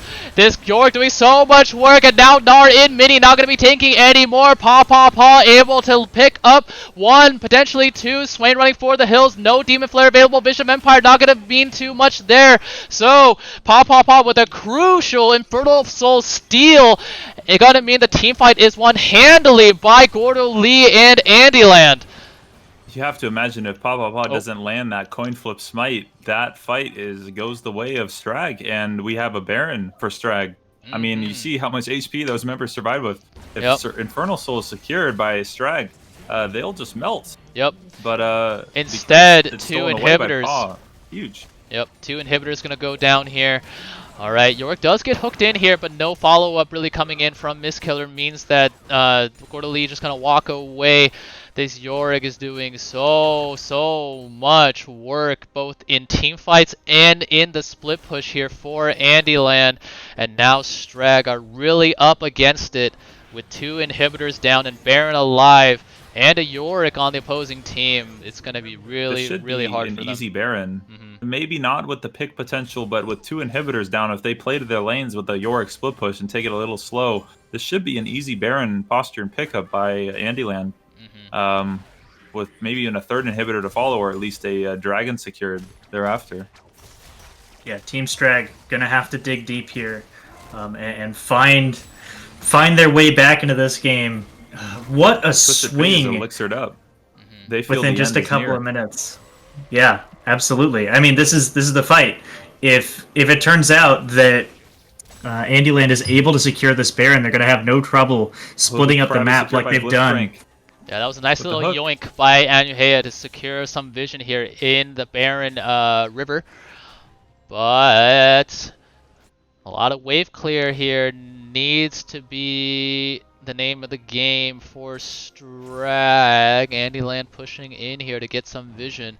Have not started on this Baron just yet. Destiny going to be used here. Alright, Baron going to get started. Algae is in the bot lane. Already Mega, though. It does have teleport.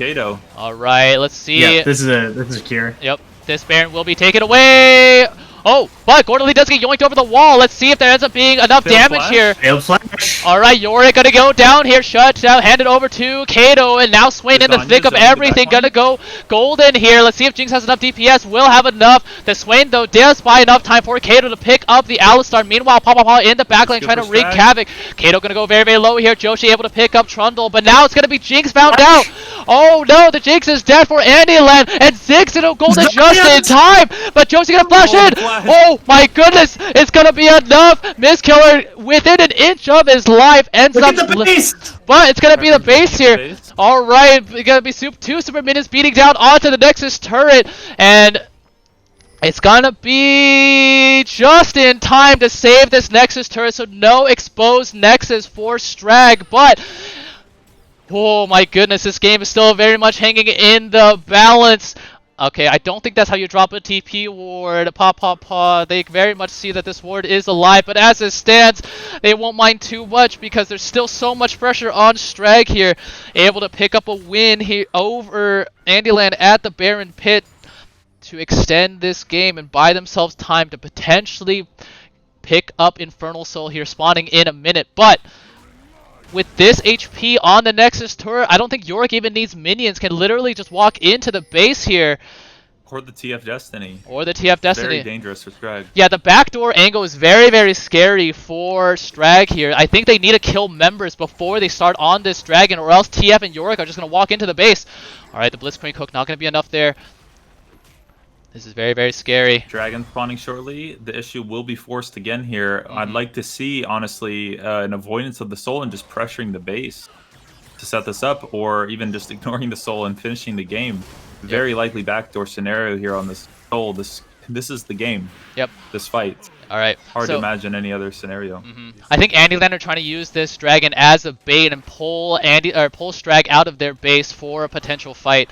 As it stands, York now going to push down onto the last lane with a turret here for Strag. Gnar going to try to duke it out, but is 2 levels down. Gordo Lee already taking Gnar very, very low. The Ghoul's doing so much damage. I don't think you can win that one fight. Here we go. And now TF going to come in. There it is. Gnar going to go down very, very shortly. Teleport going to come in. Let's see if the teleport actually ends up standing. Okay, now going to be stopping the ports are Mr. Chunks and Silent Voice. Okay, Ziggs, I think ended up picking up, no. Oh, no, I think this is going to be it. Teleport going to be used here to pick up Blitzcrank, and we're going to get the spectator bug to prevent what would have been a very, very close finish, but we see here Andyland should be able to pick up the win after that pick onto Algae in the top lane. Strag put up a valiant fight in Game 3. But at the end of the day, Andyland will come out on top as Season 2 champions in the Do It Big Invitational. GG. Whew. What? It's off to Andyland. What a game. What a game. Yeah, I mean, they played consistent and clean throughout this series, making use of very smart drafting choices, and then, playing the macro game very well, as we have seen throughout the entirety of this tournament. This has been something they've been praised on. Did a great job of splitting up the map, and unfortunately, although Strag put up a really good effort, particularly in games 1 and 3, they weren't quite able to find success. But, man, props off to Andyland. They definitely deserve this win. Yep. GG to both teams here for giving us an exciting finals. Ultimately, Strag should be very, very proud of themselves for even putting themselves in this position. Underdogs throughout the season, throughout the playoffs.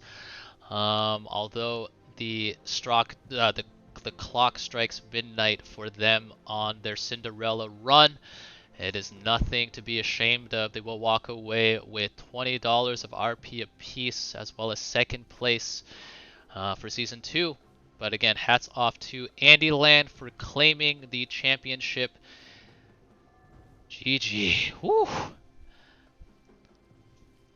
Okay, let's take a look at some of the games, or some of the plays in this game. And then we're going to hear from Andyland. This is a pretty big fight in the bot lane. That saw, I think, everybody not named Yorick participate. So, going to be started off here. Swain able to pick up Alistar and really just buy so much time with the Demon Flare. But crucially, Gnar teleporting in mini form meant that he took so much damage from both Twisted Fate and Jinx. Meanwhile, Paw trying to duke it out with Blitzcrank. Kato going to land one final pillar to buy some space here for Mistkiller and Anuhei to lock up the Hecarim. But this was really the recurring theme of the game. While team fights broke out, there was always a Yorick or a Twisted Fate split pushing on the other side of the map for Andyland. This specific split push ended up getting 4 plays for Yorick and really gave him the gold lead for the rest of the game that he snowballed excellently. So even as Strag were able to pick up objectives, Andyland were able to pick up turrets. Alright, in this fight we see, as they try to go for the Ocean Dragon, excuse me, an overextended Gordo Lee going to be picked up here by Algae, and going to be a pickup here of Swain, of Twisted Fate as well. Good kick coming in from from Anuhei onto Joshi to pick that one up. But not enough. Alright. This was the big play of the game for Andyland, as they were making concessions at every single dragon. So Strag gonna force the issue at this all-important and potential Infernal Soul point. And keep your eyes here on Paw as this dragon goes low. Destiny going to make sure that Paw has full vision of what's going on. Let's see if Kato here... The smite! I don't even know. I think that was just a 50-50 smite. No one smited early, but ends up meaning that this team fight is not going to be empowered by Infernal Soul for Strag, and the lack of damage plus this Yorick just 1v2 with the ghouls with double buff was too much for Strag to handle. It looks to me as though he didn't even have Smite there. Made it all easier for Paw. But that is such a crucial. Like I said before, this fight 100% goes the way of Strag. Yeah. With the Infernal Soul secure. Oh, for sure. And then likely the game, the Baron and everything to follow. Yep. I mean, I was surprised at how balanced on a knife's edge this game ended up being. Yep. With the massive gold lead that Andyland was afforded at the beginning. But through the throws and all, they clutch up when it matters. Indeed. Yeah. Well, Zane, what do you make of the series? You know, your first exposure to live Do It Big action. You know, this was an excellent first go of it. I have to say, you know, it's been a pleasure seeing these teams battle out. You know, the culmination of 10 weeks of hard work that unfortunately I didn't get to experience, but you know, you saw how well these teams operated together. You know, like they worked together as friends and as comrades. You know, just a bunch of people who were thrown together were able to make such success and show so much coordinated teamwork throughout this series. I mean, you know, both Strag and Andyland were working in concert. They had clear draft strategies with clear objectives, you know, and they really rose to the level to make this a competitive series, and I'm thankful for them for sharing that here today. Yeah. Okay, so with that, we're going to hear from the victors from Andyland. Going to drag them in here shortly. I'd like my points first. Of course. Hello.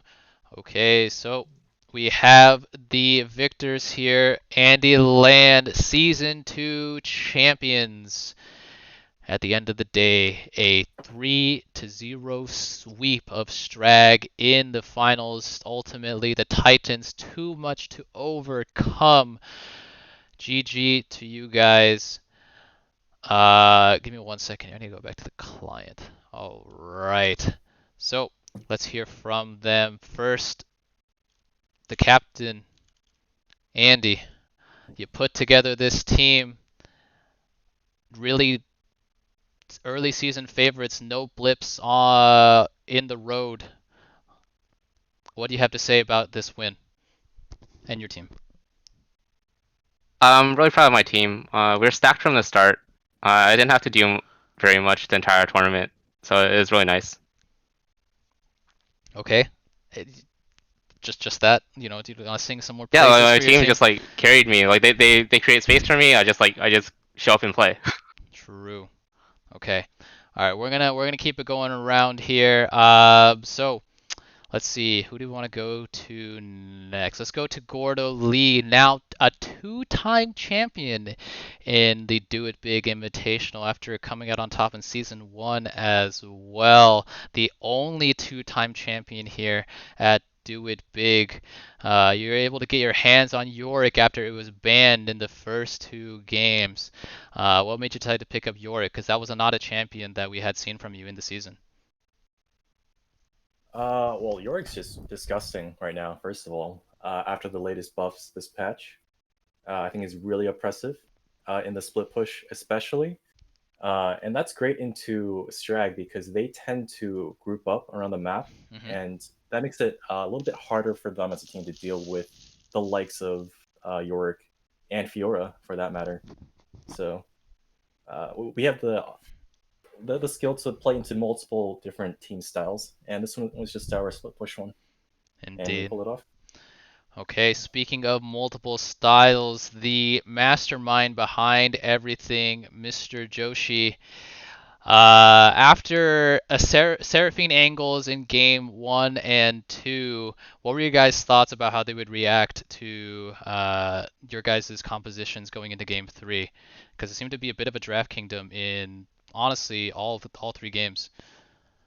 I mean, honestly, like, we are really kind of lucky with how adaptable our team is, right? It is very hard to draft against us because Gordon and I can flex. We don't really have large overlapping champion pools, and this meta happens to be like really good for us.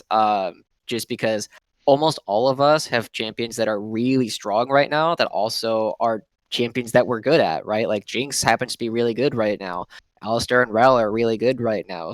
Seraphine is really good right now, right? And so like Hecarim, like everybody has champions that are really good, and we don't even have to really dip as much. Like we saw a little bit of that today when I pulled out like the Mundo, but this is, as Zane can attest, I have like an 80% win rate on this champion in competitive situations because I only ever play it into full AP composition, right, where it's easy to play. So it's just the kind of thing where because we're so adaptable, you have to figure out how you want to play against us, right. and it's hard. Yeah, speaking of adaptable, I want to turn it over to Francis, aka Silent Voice. We've seen you primarily on Enchanters throughout the season, but in the finals here, a Game 1 Rel, which I believe was your first game of Rel this entire season, if I'm not mistaken, right? Correct. Yep. Wait, really? Yep, I haven't played Rel this whole tournament. Oh, jeez. We've been playing it a lot in like practice and stuff, so I didn't even realize it was our first tournament performance. Right. But yeah, we saw more engage supports as the emphasis for Francis, especially as the playoffs rolled on. So, what was the impetus for you guys to change up, kind of what you guys were expecting from your support? Because we saw a steady diet of Sorakas, Lulus, Seraphines throughout the regular season. Well, no one really. There was never a point where we needed to go engage, and then we were like, well, no one's seen us engage the whole tournament, so might as well throw us a winger in a playoff. Yeah, I mean, it definitely threw a wrench, I think, into a lot of teams' plans to draft against you guys. So, yeah, I want to give a shout out. Good Alistar performances. The Rel game 1 drew bans in the next 2 games. So, really good stuff from all members, including the support here of Andyland. Okay, last but not least, Paw. Before I actually ask Paw a question, I need to answer a question about the Paw Pussy Posse. As my cat is a pro gamer, asks, how do you truly feel about the Paw Posse? So with Philip here, I want him to hear that I fucking love you guys. I think it's great that you guys always show up to rep your boy here every single game. You know, maybe you can tone it down on the shit talk, for the other team. We're all friends here, but regardless, I really do appreciate the support. I hope that, everybody, gets their own fan clubs in here and we start really duking out in Twitch chat just as much as we duke it out on the Rift. But it's been a lot of fun engaging with you guys. You guys are great. You guys come with some excellent memes. The glue factory, the popping off, all that good stuff. So hope you guys see you guys back for season 3. Hope to see you guys around as well. So thank you to the posse and thank you to Paw. I'm sure because Andyland there were on the verge of handing over Infernal Soul before you came up with that super clutch steal at the Fort Dragon of the game. What was racing through your mind at that moment, Philip? Well, I fucked up my first pink ward, and then I thought it was over. And then, but I don't know. I miss most of my smites. It's probably my weakest spot as a jungler. But whenever I just like ult in his Hecarim and I smite, it's on. Then that's the magic moment. So, yeah. I don't know. I wasn't thinking, dude. I blacked out, bro. And then we just had the dragon. So you closed your eyes, and all of a sudden the game was over, and everyone was dead. yeah, exactly. All right. Do we have a closing rap, Philip? By any chance, off the dome, maybe? Let me come back to you. We have a marble race to get through. Yeah, give me that marble race, bro. Okay. All right, ladies and gentlemen, you just heard from the victors of season 2. Andyland, all 5 members here will be walking away with $40 of RP apiece. You will have one more shot to walk away with RP as well as we put we conclude our season with one more marble race, and we're going to talk as well about what's coming up in the future for Do It Big. So sit tight while I get that loaded up.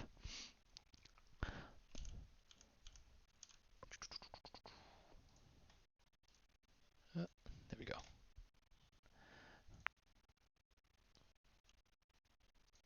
Okay, so we see the track list. Andy, you still here? Yeah.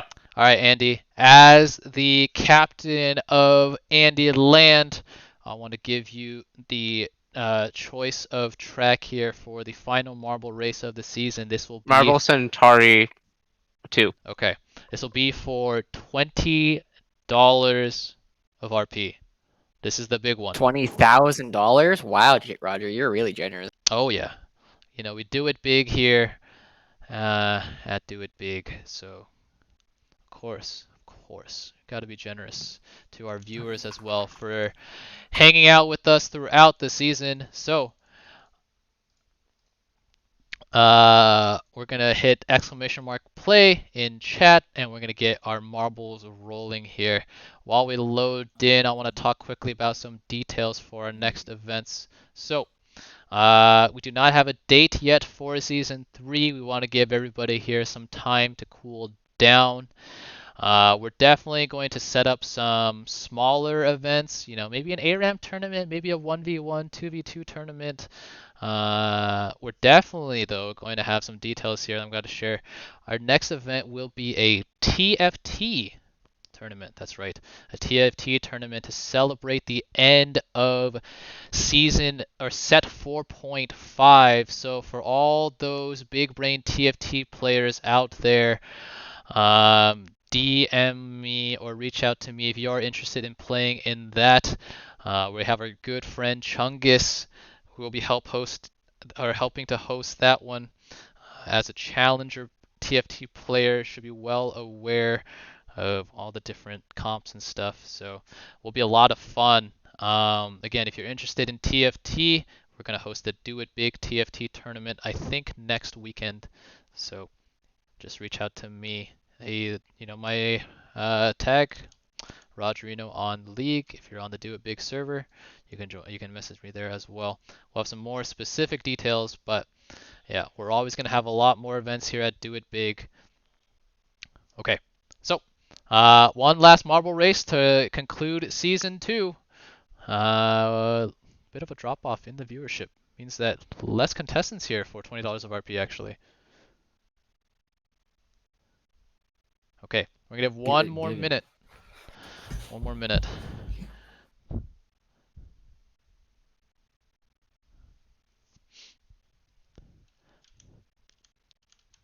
So what kind of skins are you guys gonna buy with this RP? Oh, dude, I'm gonna have to buy the Gwen, Gwen pack, you know? Oh. I'm about to be a Gwen main for sure. Gotcha.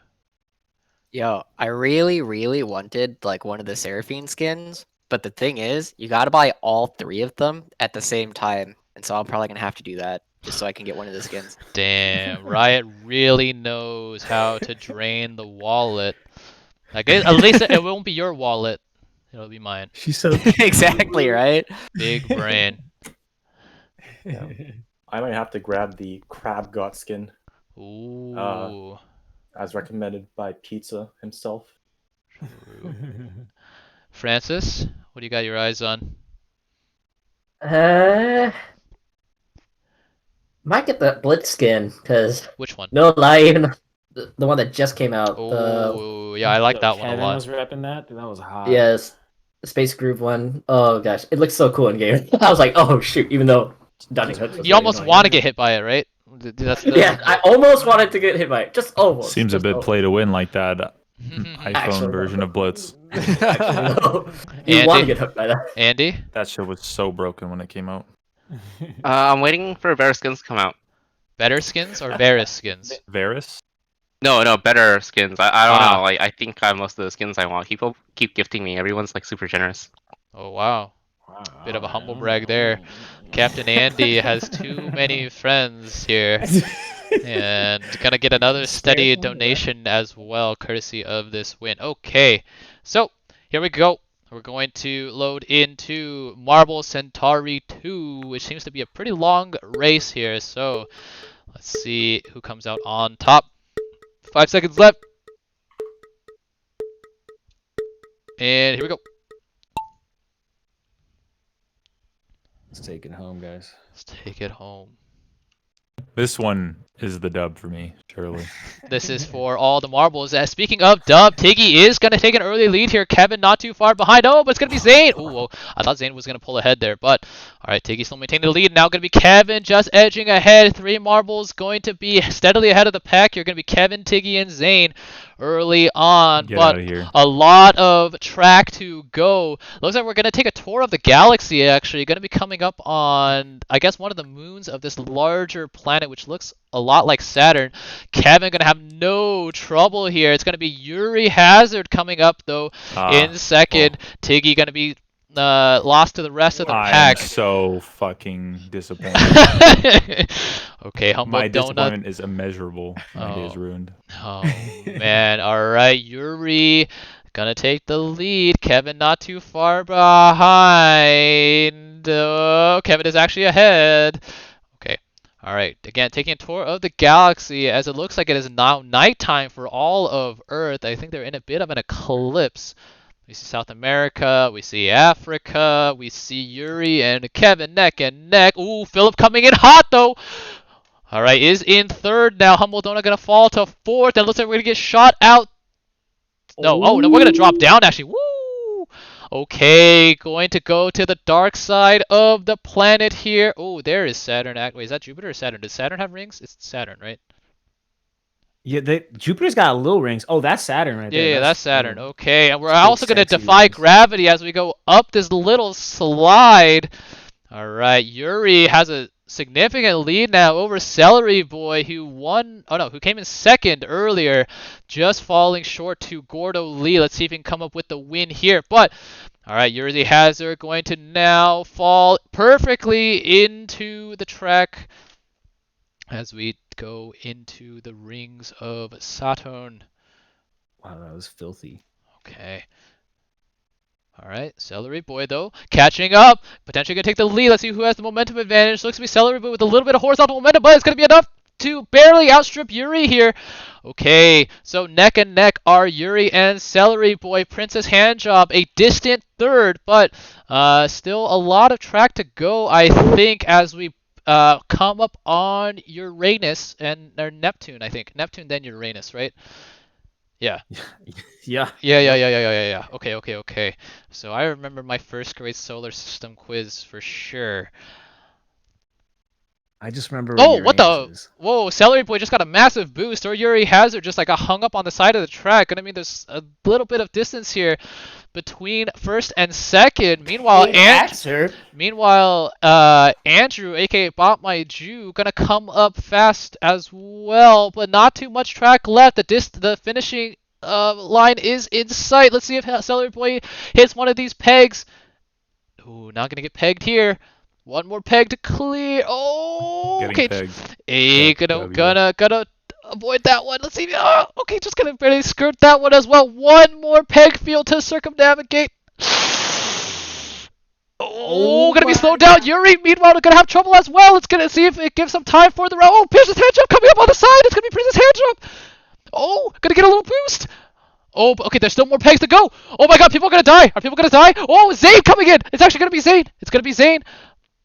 Barring one last peg. Oh my goodness, it's not going to be enough. Gordon Lee also died there, but Zane gonna cap off the night with a win and $20 of RP. Congratulations to Zane in the last moments coming up clutch there to pick up the $20 of RP. Princess Handjob seemed to have it in hand there, but just slips out of her grasp actually at the last moment, courtesy of a last minute boost from Zane. Congratulations. What a way to conclude the final marble race of the night. A neck and neck finish. Congratulations, Zane. Feels good. Feels good. Clearly earned. All me. Well, I think it's a reward here for the excellent casting that you have graced us with tonight. So thank you so much for that. We'll get that $20 of RP to you. And again, thank you to everybody who's hung out with us throughout the season. This is going to be the end of season 2 of Do It Big, but rest assured we will have more events in the future. Stay tuned. We should have most things streamed here from channel here, twitch.tv/Mr. Rogerino. Congratulations to all of our players for giving us such a wonderful spectacle of a season. Congratulations to Andyland for coming up with the win. Shout out to Strag for putting up a valiant effort and really giving us something to root for. The underdog story, even if it comes up short. Moneyball was about a team that ended up losing in the first round of the playoffs, right? Still a good story. So, GG to everybody. We'll see you guys again soon. Again, if you are interested in playing in the TFT tournament, actually, I'm going to drop the sign up form link here. So hopefully this doesn't get censored by the Twitch bots. Boom. So if you like playing TFT, come play TFT amongst friends. We'll have RP rewards as well. So hang out with us, get to know the Do It Big community, and just hit. All right, GG, ladies and gentlemen. We will see you guys again soon. This is Mr. Rogerino and the rest of Do It Big signing off for Season 2. Good night, Twitch chat.